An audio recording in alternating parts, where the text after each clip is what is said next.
ಇವತ್ತಿನ ತರಗತಿಯನ್ನ ಶುರು ಮಾಡೋಣ. ನಾನು ನಿನ್ನೆಲ್ಲ ಹೇಳ್ತಾ ಇದ್ದೆ ಪ್ರಾಣಾಯಾಮ ಮಾಡ್ಬೇಕು, ಪ್ರಾಣಾಯಾಮ ಮಾಡೋದ್ರಿಂದ ಏನಾಗುತ್ತೆ, ನಾಡಿ ಓಪನ್ ಆಗುತ್ತೆ ಅಂತೆಲ್ಲ ಹೇಳ್ತಾ ಇದ್ದೆ. ಎಷ್ಟೋ ಜನಕ್ಕೆ ಡೌಟು, ಏನ್ ಡೌಟು ಅಂದ್ರೆ ಪ್ರಾಣಾಯಾಮ ಹೇಗ್ ಮಾಡ್ಬೇಕು, what is the right procedure for pranayama ಅನ್ನೋದೇ ಬಹಳ ಜನಕ್ಕೆ ಡೌಟ್ ಇಲ್ಲಿ. ಆಯ್ತಾ? ಈಗ ನೀವು ಯೋಗ ಕ್ಲಾಸ್ ಹೋಗಿರ್ಬೋದು, ಯೋಗ ಕ್ಲಾಸ್ ಅಲ್ಲಿ ಅವ್ರು ನಿಮ್ಗೆ ಪ್ರಾಣಾಯಾಮದ್ದು ವಿಧಿವಿಧಾನ, ಆದರೆ ಲಲಿತಾ ಸಹಸ್ರನಾಮದಲ್ಲಿ ಪ್ರಾಣಾಯಾಮನ ಯಾವ ರೀತಿ ಮಾಡ್ಬೇಕು ಅಂತ ನಮಗ್ ಉಲ್ಲೇಖ ಮಾಡಿಕೊಟ್ಟಿದ್ದಾರೆ ಅನ್ನೋ ವಿಚಾರ ಹೇಳ್ತೇನೆ. ನಾವು ಮಾಡೋದು ಅದು ಬೇರೆ, ಅಕಾರ್ಡಿಂಗ್ ಟು ಅವರ್ ನಾಲೆಜ್, ಅಥವಾ ನಮ್ಗೆ ಯಾರೋ ಒಬ್ರು ಹೇಳ್ಕೊಟ್ಟಿರೋ ಇನ್ಸ್ಟ್ರಕ್ಟರ್ ಪ್ರಕಾರ ನಾವು ಮಾಡ್ತಾ ಇದ್ದೇವೆ. ಇಲ್ಲಿ ಏನ್ ಹೇಳ್ತಾರೆ, ಅದು ಅದೇ ತರ ಇರುತ್ತಾ ಅಥವಾ ಏನಾದ್ರು ಡಿಫ್ರೆಂಟಾ, ಅಲ್ಲಿ ಏನಾದ್ರು ಚೇಂಜಸ್ ಮಾಡ್ಕೋಬೇಕಾ? ಕೇಳಿಸ್ಕೊಳ್ಳಿ. ಇದೆಲ್ಲ ತುಂಬಾ ಪ್ರಾಕ್ಟಿಕಲ್ ವಿಚಾರ ಇವತ್ತು ಮಾತಾಡ್ತಾ ಇರ್ತಕ್ಕಂಥದ್ದು. ಹಾಗಾಗಿ ಇದು ಎಲ್ಲಿ ಬರುತ್ತೆ, ಯಾವ ಟಾಪಿಕ್ ಅಲ್ಲಿ ಬರುತ್ತೆ ಅನ್ನೋದನ್ನ ನೀವು ಗಮನ ಇಟ್ಟು ಕೇಳಿಸ್ಕೋಬೇಕು. ಪಂಚಮ ಅಧ್ಯಾಯ 38, 39, 40ನೇ ಶ್ಲೋಕ. ಆದ್ರೆ 40ನೇ ಶ್ಲೋಕ, ಯಾಕಂದ್ರೆ 38, 39 ನೆನ್ನೆನೆ ಹೇಳ್ಬಿಟ್ಟಿದೀನಿ ನಾನು ಲಿಂಕ್ ಮಾಡಿ. ಸೊ 40ನೇ ಶ್ಲೋಕ ವೆರಿ ಇಂಪಾರ್ಟೆಂಟ್ ಆಗುತ್ತೆ ಇವತ್ತು. ನಾನು ಆದ್ರೂ ಇನ್ನೊಂದ್ಸಲ ಹೇಳ್ತೀನಿ, ಕೇಳಿಸ್ಕೊಳ್ಳಿ. ಈಗ 90ನೇ ನಾಮದಿಂದ ಹಿಡಿದು 111ನೇ ನಾಮದ ತನಕ, ಅಂದ್ರೆ ಬಿಸತಂತೂತ ನೀಯಸಿ ತನಕ ಅಮ್ಮನವರ ಕುಂಡಲಿನಿ ಯೋಗವನ್ನ ವರ್ಣನೆ ಮಾಡ್ತಾರೆ. ನಾನು ನೆನ್ನೆನೆ ಹೇಳ್ಬಿಟ್ಟಿದೀನಿ, ಕುಂಡಲಿನಿ ಯೋಗ ಯಾರು ಮಾಡೋದು? ವಶಿನ್ಯಾದಿ ವಾಗ್ದೇವತೆಗಳು. ಅದನ್ನ ಹಾಗೆ ಇನ್ನೊಂದ್ಸಲ ಹೇಳ್ತೀನಿ, ಕೇಳಿಸ್ಕೊಡಿ. ಸೃಷ್ಟಿ ಕಾರ್ಯ ನೀವೆಲ್ಲ ಯೋಚನೆ ಮಾಡ್ಬೇಕೀಗ, ಇದೆಲ್ಲ ಯಾಕೆ ಬೇಕು, ಅವಶ್ಯಕತೆ ಏನು, ಯಾಕೆ ಕುಂಡಲಿನಿ ಶಕ್ತಿ ಬೇಕು ಅಂದ್ರೆ, ಸೃಷ್ಟಿ ಕಾರ್ಯ ಅನ್ನೋದು ಶರೀರಕ್ಕೆ ಮೂಲ ಆಗಿರುತ್ತೆ. ಅಂದ್ರೆ ಒಂದು ಆಬ್ಜೆಕ್ಟ್ ನ ಕ್ರಿಯೇಟ್ ಮಾಡ್ಬೇಕಾದ್ರೆ, ಒಂದು ಸ್ಪೀಶೀಸ್ ನ ಕ್ರಿಯೇಟ್ ಮಾಡ್ಬೇಕಾದ್ರೆ, ಒಂದು ಜೀವಿನ ಸೃಷ್ಟಿ ಮಾಡ್ಬೇಕಾದ್ರೆ ಈ ಭೂಮಿ ಮೇಲೆ, ಈ ಪ್ರಪಂಚದಲ್ಲಿ ಅದಕ್ಕೆ ಮೂಲಾಧಾರವಾಗಿ ಒಂದು ಶಕ್ತಿ ಅನ್ನೋದು ಇರಬೇಕು. ಅರ್ಥ ಆಯ್ತಾ? ಒಬ್ಬೊಬ್ಬರಿಗೆ ಒಂದೊಂದ್ರಲ್ಲಿ ಶಕ್ತಿ ಇರುತ್ತೆ. ಒಂದೊಂದು ಪ್ರಾಣಿಗೆ ಅದರ ಯಾವುದೋ ಒಂದು ಭಾಗದಲ್ಲಿ ಅದರ ಶಕ್ತಿ ಅಡಕಾಗಿರುತ್ತೆ, ಅಥವಾ ಜೀವ ಇರುತ್ತೆ. ಶಕ್ತಿ ಅನ್ನೋದಕ್ಕಿಂತ ಜೀವ ಅಂತ ಅನ್ಕೊಳ್ಳಿ, ಪ್ರಾಣ ಅಂತ ಅನ್ಕೊಳ್ಳಿ.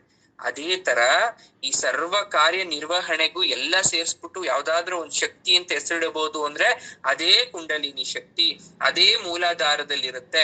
4 ದಳಗಳ ಪದ್ಮ ಕರ್ಣಿಕಲ ಮಧ್ಯದಲ್ಲಿ ಸುತ್ಕೊಂಡಿರೋದ್ರ, ಬಿಂದುವಿನಲ್ಲಿ ಮುಖ ಮಾಡ್ಕೊಂಡಿರೋದ್ರಿಂದ ಅದನ್ನ ಕುಲಕುಂಡಲ ಅಥವಾ ನಾವು ಕುಂಡಲಿನಿ ಶಕ್ತಿ ಅಂತ ಕರಿತೀವಿ. ಸರ್ಪ ಆಕಾರದಲ್ಲಿ ಅದು ನಿದ್ರೆ ಮಾಡ್ತಾ ಇರುತ್ತೆ. ಅರ್ಥ ಆಗತ್ತಲ್ಲ? ಅಲ್ಲಿ ದೇವತೆಗಳು ಇರ್ತಾರೆ ಅಂತ ಹೇಳ್ದೆ, 4 ದಳ ಅಂತ ಹೇಳ್ದೆ. ಆ 4 ದಳಕ್ಕೆ ಒಂದು ಬೀಜಾಕ್ಷರಿ ಮಂತ್ರ ಇದೆ. ಅದು ಏನು ಅಂದ್ರೆ ವ ಶ ಸ ಹ ಅನ್ನುವ 4 ಅಕ್ಷರ ರೂಪದ ದೇವತೆಗಳಿದ್ದಾರೆ. ಆ 4 ಅಕ್ಷರದ ದೇವತೆಗಳು 4 ದಳದ ಕಮಲದಲ್ಲಿ ಇದ್ದು ಆ ಮೂಲಾಧಾರ ಚಕ್ರವನ್ನ ನಿರ್ವಹಣೆ ಮಾಡ್ತಾ ಇರ್ತಾರೆ. ಈ ಸುಷುಮ್ನ ನಾಡಿಗೆ ಆಧಾರ ಆಗಿರೋದೇ ಮೂಲಾಧಾರ ಅಂತ ಹೇಳ್ದೆ, ಆಯ್ತಾ? ಮಹಾಶಕ್ತಿ ಸ್ವರೂಪಿಣಿ. ಹಾಗಾಗಿ ಶ್ಲೋಕದಲ್ಲಿ ಬರುತ್ತೆ ಮೂಲಾಧಾರೈಕ ನಿಲಯ. ಮೂಲಾಧಾರೈಕ ನಿಲಯ ಅಂದ್ರೆ ಮೂಲಾಧಾರಕ್ಕೆ ಅಥವಾ ಸುಷುಮ್ನ ನಾಡಿಗೆ ಆಧಾರವಾಗಿರ್ತಕ್ಕಂಥ ಮೂಲಾಧಾರ. ಇಲ್ಲಿಂದಾನೇ ಸಕಲ ಸೃಷ್ಟಿಗೆ ಸಂಕಲ್ಪ ಆಗೋದು, ನಮ್ಮ ಸೃಷ್ಟಿ ಕಾರ್ಯ ಆಗೋದು, ಅಂದ್ರೆ ಜನರೇಷನ್ ಕ್ರಿಯೇಟ್ ಆಗೋದು. ಅಲ್ವಾ? ನೀವು ಯೋಚನೆ ಮಾಡ್ಬೋದು ಮೂಲಾಧಾರ ಎಲ್ಲಿದೆ ಅಂತ ಹೇಳಿ. ಅಲ್ಲಿಂದ ಅದೇ ಮುಖ್ಯವಾಗಿರ್ತದೆ. ಅಲ್ಲಿ ಅಮ್ಮನವ್ರ ಆವರಿಸ್ಕೊಂಡು ಹೊದ್ಕೊಂಡು ಗಂಟು ಹಾಕದಂತೆ ಸುತ್ತಕೊಂಡಿರುತ್ತೆ ಆ ಶಕ್ತಿ. ಜಗನ್ಮಾತೆ ಅಪಾರ ಕರುಣೆಯಿಂದ ಆ ಬ್ರಹ್ಮ ಗ್ರಂಥಿಯನ್ನ ವಿಚ್ಛೇದನ ಮಾಡಿದಾಗ ಜ್ಞಾನಾವಿಷ್ಕಾರ ಆಗತ್ತೆ. ನಾನು ಮುಂಚೆ ಹೇಳ್ದೆ ಹೇಗೆಲ್ಲ ಸಾಧನೆ ಮಾಡ್ಬೋದು ಅಂದ್ರೆ ಯೋಗ ಮಾರ್ಗದಿಂದ ಅದನ್ನ ಸಾಧನೆ ಮಾಡ್ಬೋದು. ಜೊತೆಗೆ ಷಟ್ಚಕ್ರ 6 ಚಕ್ರಗಳಲ್ಲಿ 2 ಗ್ರಂಥಿಗಳಿರುತ್ತೆ. 2 ಗ್ರಂಥಿ ಅಂದ್ರೆ ಗಂಟುಗಳಿರ್ತದೆ. ಅದು ಮೊದಲನೆಯದು ಬ್ರಹ್ಮ ಗ್ರಂಥಿ ಅಂತ ಕರಿತೀವಿ. ಯೋಗ ಸಾಧನೆ ಬಂದಿರೋರು ಅದನ್ನ ಕೂಡ ಎಚ್ಚರಿಸ್ಕೊಳ್ಬಹುದು. ಯೋಗ ಸಾಧನೆ ಬಂದಿಲ್ಲ ಅಂದ್ರೆ ಪೂಜೆಯಿಂದ ಎಚ್ಚರಿಸ್ಕೊಳ್ಬಹುದು, ಪ್ರಾಣಾಯಾಮದಿಂದ ಎಚ್ಚರಿಸ್ಕೊಳ್ಬಹುದು. ಅದಕ್ಕೆ ಬೇರೆ ಬೇರೆ ರೀತಿಯಾದಂತ ರೂಟ್ಸ್ ಕೂಡ ಇದೆ ಅಂತ ಕೂಡ ನಾನು ಹೇಳಿದ್ದೆ ನಿಮಗೆ. ಈ ಮಣಿಪುರಾಂತದಲ್ಲಿ ನೀವು ಅರ್ಥ ಮಾಡ್ಕೊಳ್ಳಿ, ಮೂಲಾಧಾರದಲ್ಲಿರೋದು ಯಾವ ಗ್ರಂಥಿ? ಬ್ರಹ್ಮ ಗ್ರಂಥಿ. ಮಣಿಪುರಾಂತರದಲ್ಲಿರೋದು ಯಾವ ಗ್ರಂಥಿ? ವಿಷ್ಣು ಗ್ರಂಥಿ. ಇದೆಲ್ಲ ನಿಮಗೆ ಗೊತ್ತಾದಾಗ ಬಹಳ ಈಸಿಯಾಗಿ ಅರ್ಥ ಆಗತ್ತೆ. ಆ ತಾಯಿ ಬ್ರಹ್ಮ ಗ್ರಂಥಿಯನ್ನ ಭೇದಿಸಿ ಎಲ್ಲಿಂದ ಮೂಲಾಧಾರದಲ್ಲಿರೋ ಅಥವಾ ಸ್ವಾಧಿಷ್ಠಾನ ಚಕ್ರ ಮೂಲಾಧಾರದ ಮಧ್ಯದಲ್ಲಿ ಇರ್ತಕ್ಕಂಥ ಬ್ರಹ್ಮ ಗ್ರಂಥಿಯನ್ನ ಭೇದಿಸಿ ಮಣಿಪುರಾಂತಕ್ಕೆ ಬಂದು ಅಲ್ಲಿ ಮಣಿಪುರಾಂತದಲ್ಲಿ ಇರ್ತಕ್ಕಂಥ ವಿಷ್ಣು ಗ್ರಂಥಿಯನ್ನ ಭೇದಿಸಿ ಆಮೇಲೆ ಆಜ್ಞಾ ಚಕ್ರಕ್ಕೆ ಬಂದು ನಾವು ತಾಯಿ ನಮಗೆ ಸಹಸ್ರಾರದಲ್ಲಿ ಲೀನಲಾಗ್ತಾಳೆ ಅನ್ನೋದನ್ನ ನಾವು ವಿಚಾರವನ್ನ ನಾವು ತಿಳ್ಕೊಂಡಿದ್ವಿ. ಈಗ ಸಹಸ್ರ ಅಂದ್ರೆ ನಾನು ಮೊನ್ನೆನೆ ಹೇಳಿದಾಗೆ 1,000 ಅಲ್ಲ, ಸಾವಿರ ಸಂಖ್ಯೆಗಳ ಅನಂತ ಸಂಖ್ಯೆ. ಆ ಕಮಲಕ್ಕೆ ನೀವು ಆ ಕಮಲದ ಪೆಟಲ್ಸ್ ನ ನೀವು ಕೌಂಟ್ ಮಾಡ್ಬೇಕು, ಅದನ್ನ ದಳಗಳನ್ನ 1, 2 ಅಂತ ಕೌಂಟ್ ಮಾಡ್ಬೇಕು ಅಂದ್ರೆ ಸಾಧ್ಯ ಆಗಲ್ಲ. ಅಷ್ಟು ರೀತಿಯಾದಂಥದ್ನ ಸಹಸ್ರಾರ ಅಂತ ನಾವು ಕರಿತೀವಿ. ಅದ್ರಲ್ಲಿ ನಮಗೆ ಅವಳು ಸುಧಾಸಾರಾಭಿವರ್ಷಿಣಿಯಾಗಿ ನಮಗದನ್ನ ಆಶೀರ್ವಾದವನ್ನ ಮಾಡ್ತಾಳೆ ಅನ್ನೋ ವಿಚಾರ ಹೇಳಿದ್ದೆ. ಈಗ ಮುಖ್ಯವಾದ ಶ್ಲೋಕ ಅಂದ್ರೆ 40ನೇ ಶ್ಲೋಕ. ತಕ್ಲೀಳತಾ ಸಮರುಚಿ ಷಟ್ಚಕ್ರೋಪರಿ ಸಂಸಿತ ಅಂತಕ್ಕಂಥ ಶ್ಲೋಕ ಬರ್ತದೆ. ಆ ಶ್ಲೋಕ ಎಷ್ಟು ಇಂಪಾರ್ಟೆಂಟ್ ಅಂದ್ರೆ ಯಾಕೆ ಅಂತ ಹೇಳ್ತೀನಿ. ನಿನ್ನೆ ಚಕ್ರಗಳ ಬಗ್ಗೆ ನಾನು ತುಂಬಾ ಸೂಕ್ಷ್ಮವಾಗಿ ಕೂಡ ಹೇಳ್ಕೊಟ್ಟಿದ್ದೀನಿ ನಾನು ನಿಮಗೆ. ಮನುಷ್ಯನ ವಿಚಾರ ಅಂತ ಬಂದಾಗ, ನಮ್ಮ ಶರೀರ ಅಂತ ಬಂದಾಗ, ನಮ್ಮ ಬಾಡಿ ಅಂತ ಬಂದಾಗ ದೇವರು ನೆಲೆಸಿರುವ ರಥ. ಮನುಷ್ಯನ ದೇಹ ಒಂದು ರಥ ತರ, ಅದು ಚಾರೆಟ್ ತರ, ದೇವರು ನೆಲೆಸಿರ್ತಕ್ಕಂಥ ರಥ. ಈ ರಥಕ್ಕೆ ಏನೇನ್ ಕಟ್ಟಿ ಎಳಿಬೇಕು ಅಂದ್ರೆ, ಮುಂದೆ ರಥ ಹೋಗ್ಬೇಕು ಅಂದ್ರೆ ಇಂದ್ರಿಯಗಳನ್ನ ಕಟ್ಟಿ ಮುಂದಕ್ಕೆ ಎಳ್ಕೊಂಡು ಹೋಗ್ಬೇಕು. ಇಂದ್ರಿಯಗಳೇ ಕುದುರೆ ಆಗತ್ತೆ. 5 ಇಂದ್ರಿಯ, 5 ಕುದುರೆಗಳು. ಆದರೆ ಈ ರಥ, ನಮ್ಮ ದೇಹ ಅಂತಕ್ಕಂಥ ರಥಕ್ಕೆ ಇಂದ್ರಿಯಗಳನ್ನ ಮುಂದೆ ಎಳ್ಕೊಂಡು ಹೋಗ್ಬೇಕಾದ್ರೆ ಕಟ್ಕೊಂಡು, ದೈವ ನಮಗೆ ಕಣ್ಣು ಕಾಣಿಸಲ್ಲ. ನಮ್ಮ ದೇಹದಲ್ಲಿ ಇರ್ತಕ್ಕಂಥ ದೇವ್ರು ನಮಗೆ ಗೋಚಾರ ಆಗಲ್ಲ. ಗಾಡು ವಿಸಿಬಲ್ ಆಗಲ್ಲ ನಮ್ಮ ಕಣ್ಣಿಗೆ. ಹೇಗೆ ಸಾಕ್ಷಾತ್ಕರಿಸ್ಕೋಬೇಕು ಹಾಗಾದ್ರೆ? ಹೆಂಗ್ ಗೊತ್ತಾಗುತ್ತೆ ನಮ್ಗೆ ದೇವ್ರು ನಮ್ಮ ದೇಹದಲ್ಲಿ ಇದ್ದಾರೆ ಅಂತ? How to know? ನಮ್ಮ ಅತ್ಯಮೂಲವಾಗಿರ್ತಕ್ಕಂಥ ಜೀವಿತ ಕಾಲದಲ್ಲಿ ಇಂದ್ರಿಯಗಳನ್ನ ಹತೋಟಿಲಿ ಇಟ್ಕೊಂಡು ರಥವನ್ನ ನಡೆಸ್ಬೇಕು. ಆಗ ದೇವ್ರು ಕಾಣಿಸ್ತಾನೆ. ಸರ್, ನೀವ್ ಹೇಳಿದಷ್ಟು ಸುಲಭ ಅಲ್ಲ ಇಂದ್ರಿಯ ಹತೋಟಿಲಿ ಇಟ್ಕೊಳೋದು. ಅದ್ ನಮ್ಗೆ ಗೊತ್ತು. ನೋಡಿ, ದೈವವನ್ನ ರಥದಲ್ಲಿ ಪ್ರತಿಷ್ಠಾಪಿಸಿ ದರ್ಶನ ಮಾಡ್ಕೊಂಡು, ಒಂದು ಧ್ಯೇಯ ಇಟ್ಕೊಂಡು, ಒಂದು ಗುರಿ ಇಟ್ಕೊಂಡು ಮುಂದೆ ಸಾಗಬೇಕು. ದೈವದ ರಕ್ಷೆ ನಮ್ಮ ಮೇಲಿದೆ, ಅನುಗ್ರಹ ಮಾಡ್ತಾರೆ. ಇವತ್ತಿಲ್ಲ ಅಂದ್ರೆ ನಾಳೆ ನನ್ನ ಮನೋನೇತ್ರಗಳಿಗೆ, ಅಂದ್ರೆ ಮನಸ್ಸಿಗಾದ್ರೂ ಕಾಣಿಸ್ಬೋದು, ಇಲ್ಲ ನನ್ನ ಕಣ್ಣಿಗಾದ್ರೂ ಕಾಣಿಸ್ಬೋದು ದೇವ್ರು ಅಂತ. ಇವತ್ತಿಲ್ಲ ಅಂದ್ರೆ ಮುಂದೊಂದ್ ದಿನ ತಾಯಿ ನಮ್ಮ ಕಣ್ಣಿಗೆ ಗೋಚಾರ ಆಗ್ತಾಳೆ ಅಂತ ಅಚಲ ನಂಬಿಕೆ ಇಟ್ಕೊಂಡು ಮುಂದಕ್ಕೆ ಹೋಗ್ಬೇಕಂತೆ. ಆ ಜಗಜ್ಜನನಿ ಈ ಶರೀರ ರಥದಲ್ಲಿ ನಮ್ಮ ಬರಿಗಣ್ಣುಗಳಿಗೆ ಸಹ ನೋಡುವಷ್ಟು ಸನ್ನಿಹಿತವಾಗಿ ಬಂದು ಕೂತ್ಕೊಂಡಿದ್ದಾಳೆ. ಅರ್ಥ ಮಾಡ್ಕೊಂಬಿಡಿ. ನೀವು ನಾರ್ಮಲ್ ನೇಕಡ್ ಐಸ್ ಅಂತ ಏನ್ ಕರಿತೀವಿ ಅಂದ್ರೆ ಬರಿಗಣ್ಣಿಗೆ ದೇವ್ರು ಕಾಣಿಸ್ಬಿಡ್ತಾರಂತೆ. ಅದಕ್ಕೆ ನಿದರ್ಶನ. ಹಾಗಾದ್ರೆ ಎಕ್ಸಾಂಪಲ್ ಇದೆಯಾ ನಿಮ್ ಮುಂದೆ? ಆತರ ದೇವ್ರು ನೋಡಿದಾರೆ ಯಾರಾದ್ರೂ ಇದಾರ ಬರಿಗಣ್ಣಿನಿಂದ ಅಂತ ನೀವೇನಾದ್ರೂ ಪ್ರಶ್ನೆ ಮಾಡಿದ್ರೆ ತುಂಬಾ ಜನ ಇದ್ದಾರೆ. ಆದರೆ ಶ್ರಮ ಪಡ್ಬೇಕು, ತಪಸ್ ಮಾಡ್ಬೇಕು, ಭಕ್ತಿ ಶ್ರದ್ಧೆಗಳಿಂದ ಕೀರ್ತನೆ ಮಾಡ್ಬೇಕು, ಪಾರಾಯಣ ಮಾಡ್ಬೇಕು. ಒಂದಿಷ್ಟು ಶ್ರಮನೇ ಇಲ್ಲ, 0.1% ಎಫರ್ಟ್ ಇಲ್ದಂಗೆ ಶೀಘ್ರವಾಗಿ ದೇವಿ ದರ್ಶನ ಆಗಬೇಕು ಅಂದ್ರೆ ಏನ್ ಮಾಡ್ಬೇಕು ಅಂತ ಕ್ವಶನ್ ಕೇಳಿದ್ರೆ ಆನ್ಸರು ಸಾಧ್ಯ ಆಗಲ್ಲ. ಅದಕ್ಕೆ ಆಲ್ಟರ್ನೇಟಿವ್ ದಾರಿನೇ ಇಲ್ಲ, ಬದಲಿ ಮಾರ್ಗ ಇಲ್ಲ. 1 ನಿಮಿಷಕ್ಕೆಲ್ಲ ದೇವ್ರು ಕಾಣಿಸಲ್ಲ. ನಾವು ಸಾಗೋ ಅಡ್ಡ ದಾರಿಗೆ ತಕ್ಕಂತೆ ಯಾರನ್ ಬೇಕೋ ಅವ್ರನ್ನ ದೇವ್ರು ಅಂತ ಒಪ್ಕೊಳಕ್ ಆಗೋದಿಲ್ಲ. ಹಾಗಾಗಿ ಮೊದಲನೇ ಸಾಧನೆ ಇಲ್ಲಿ ಹೇಳ್ತಾರೆ ನೋಡಿ. ಈ ಶ್ಲೋಕದ ಅರ್ಥ, ಒಳ ಅರ್ಥ ಮಾಡ್ಕೊಳ್ಳಿ. ಮೊದಲನೇ ಸಾಧನೆ ಅಂದ್ರೆ, ಮೊದಲನೇ ಮೆಟ್ಲು ಅಂದ್ರೆ ಲಲಿತಾ ಸಹಸ್ರನಾಮವನ್ನ, ಸ್ತೋತ್ರ ಪಾರಾಯಣವನ್ನ ನಮ್ಮ ಶಕ್ತಿ ಇದ್ದಷ್ಟು ಮಾಡ್ತಾನೆ ಇರ್ಬೇಕು. ನಿನ್ನೆ ಯಾರೋ ಒಬ್ರು ಹೇಳಿದ್ರು 25-28 ವರ್ಷದಿಂದ ಪಾರಾಯಣ ಮಾಡ್ತಿದೀನಿ ಅಂತ. ಅದವ್ರ ಶಕ್ತಿ. ನಿರಂತರವಾಗಿ ಮಾಡ್ತಾ ಇದ್ದಾರೆ. ಯಾರಿಗ್ ಗೊತ್ತು ನಾಳೆನೋ ನಾಡ್ದೋ ಅಥವಾ ಇವತ್ತೋ ದೇವಿಯವ್ರಿಗೆ ದರ್ಶನ ಕೊಡ್ಬೋದು, ಮನೋನೇತ್ರಗಳಿಗೆ ಗೋಚಾರ ಆಗ್ಬೋದು, ಮನಸ್ಸಲ್ಲಾದ್ರೂ ಕಾಣಿಸ್ಕೋಬಹುದು. ಸರ್, ನಾನು ದೇವ್ರನ್ನ ತುಂಬಾ ಸಲ ಮನ್ಸಲ್ಲಿ ನೋಡಿದೀನಿ ಸರ್. ಕಣ್ಮುಚ್ಕೊಂಡೆ ಅಮ್ನೋರ್ ಬಂದಿದ್ರು ಕನ್ಸು. ಕನಸಲ್ಲ.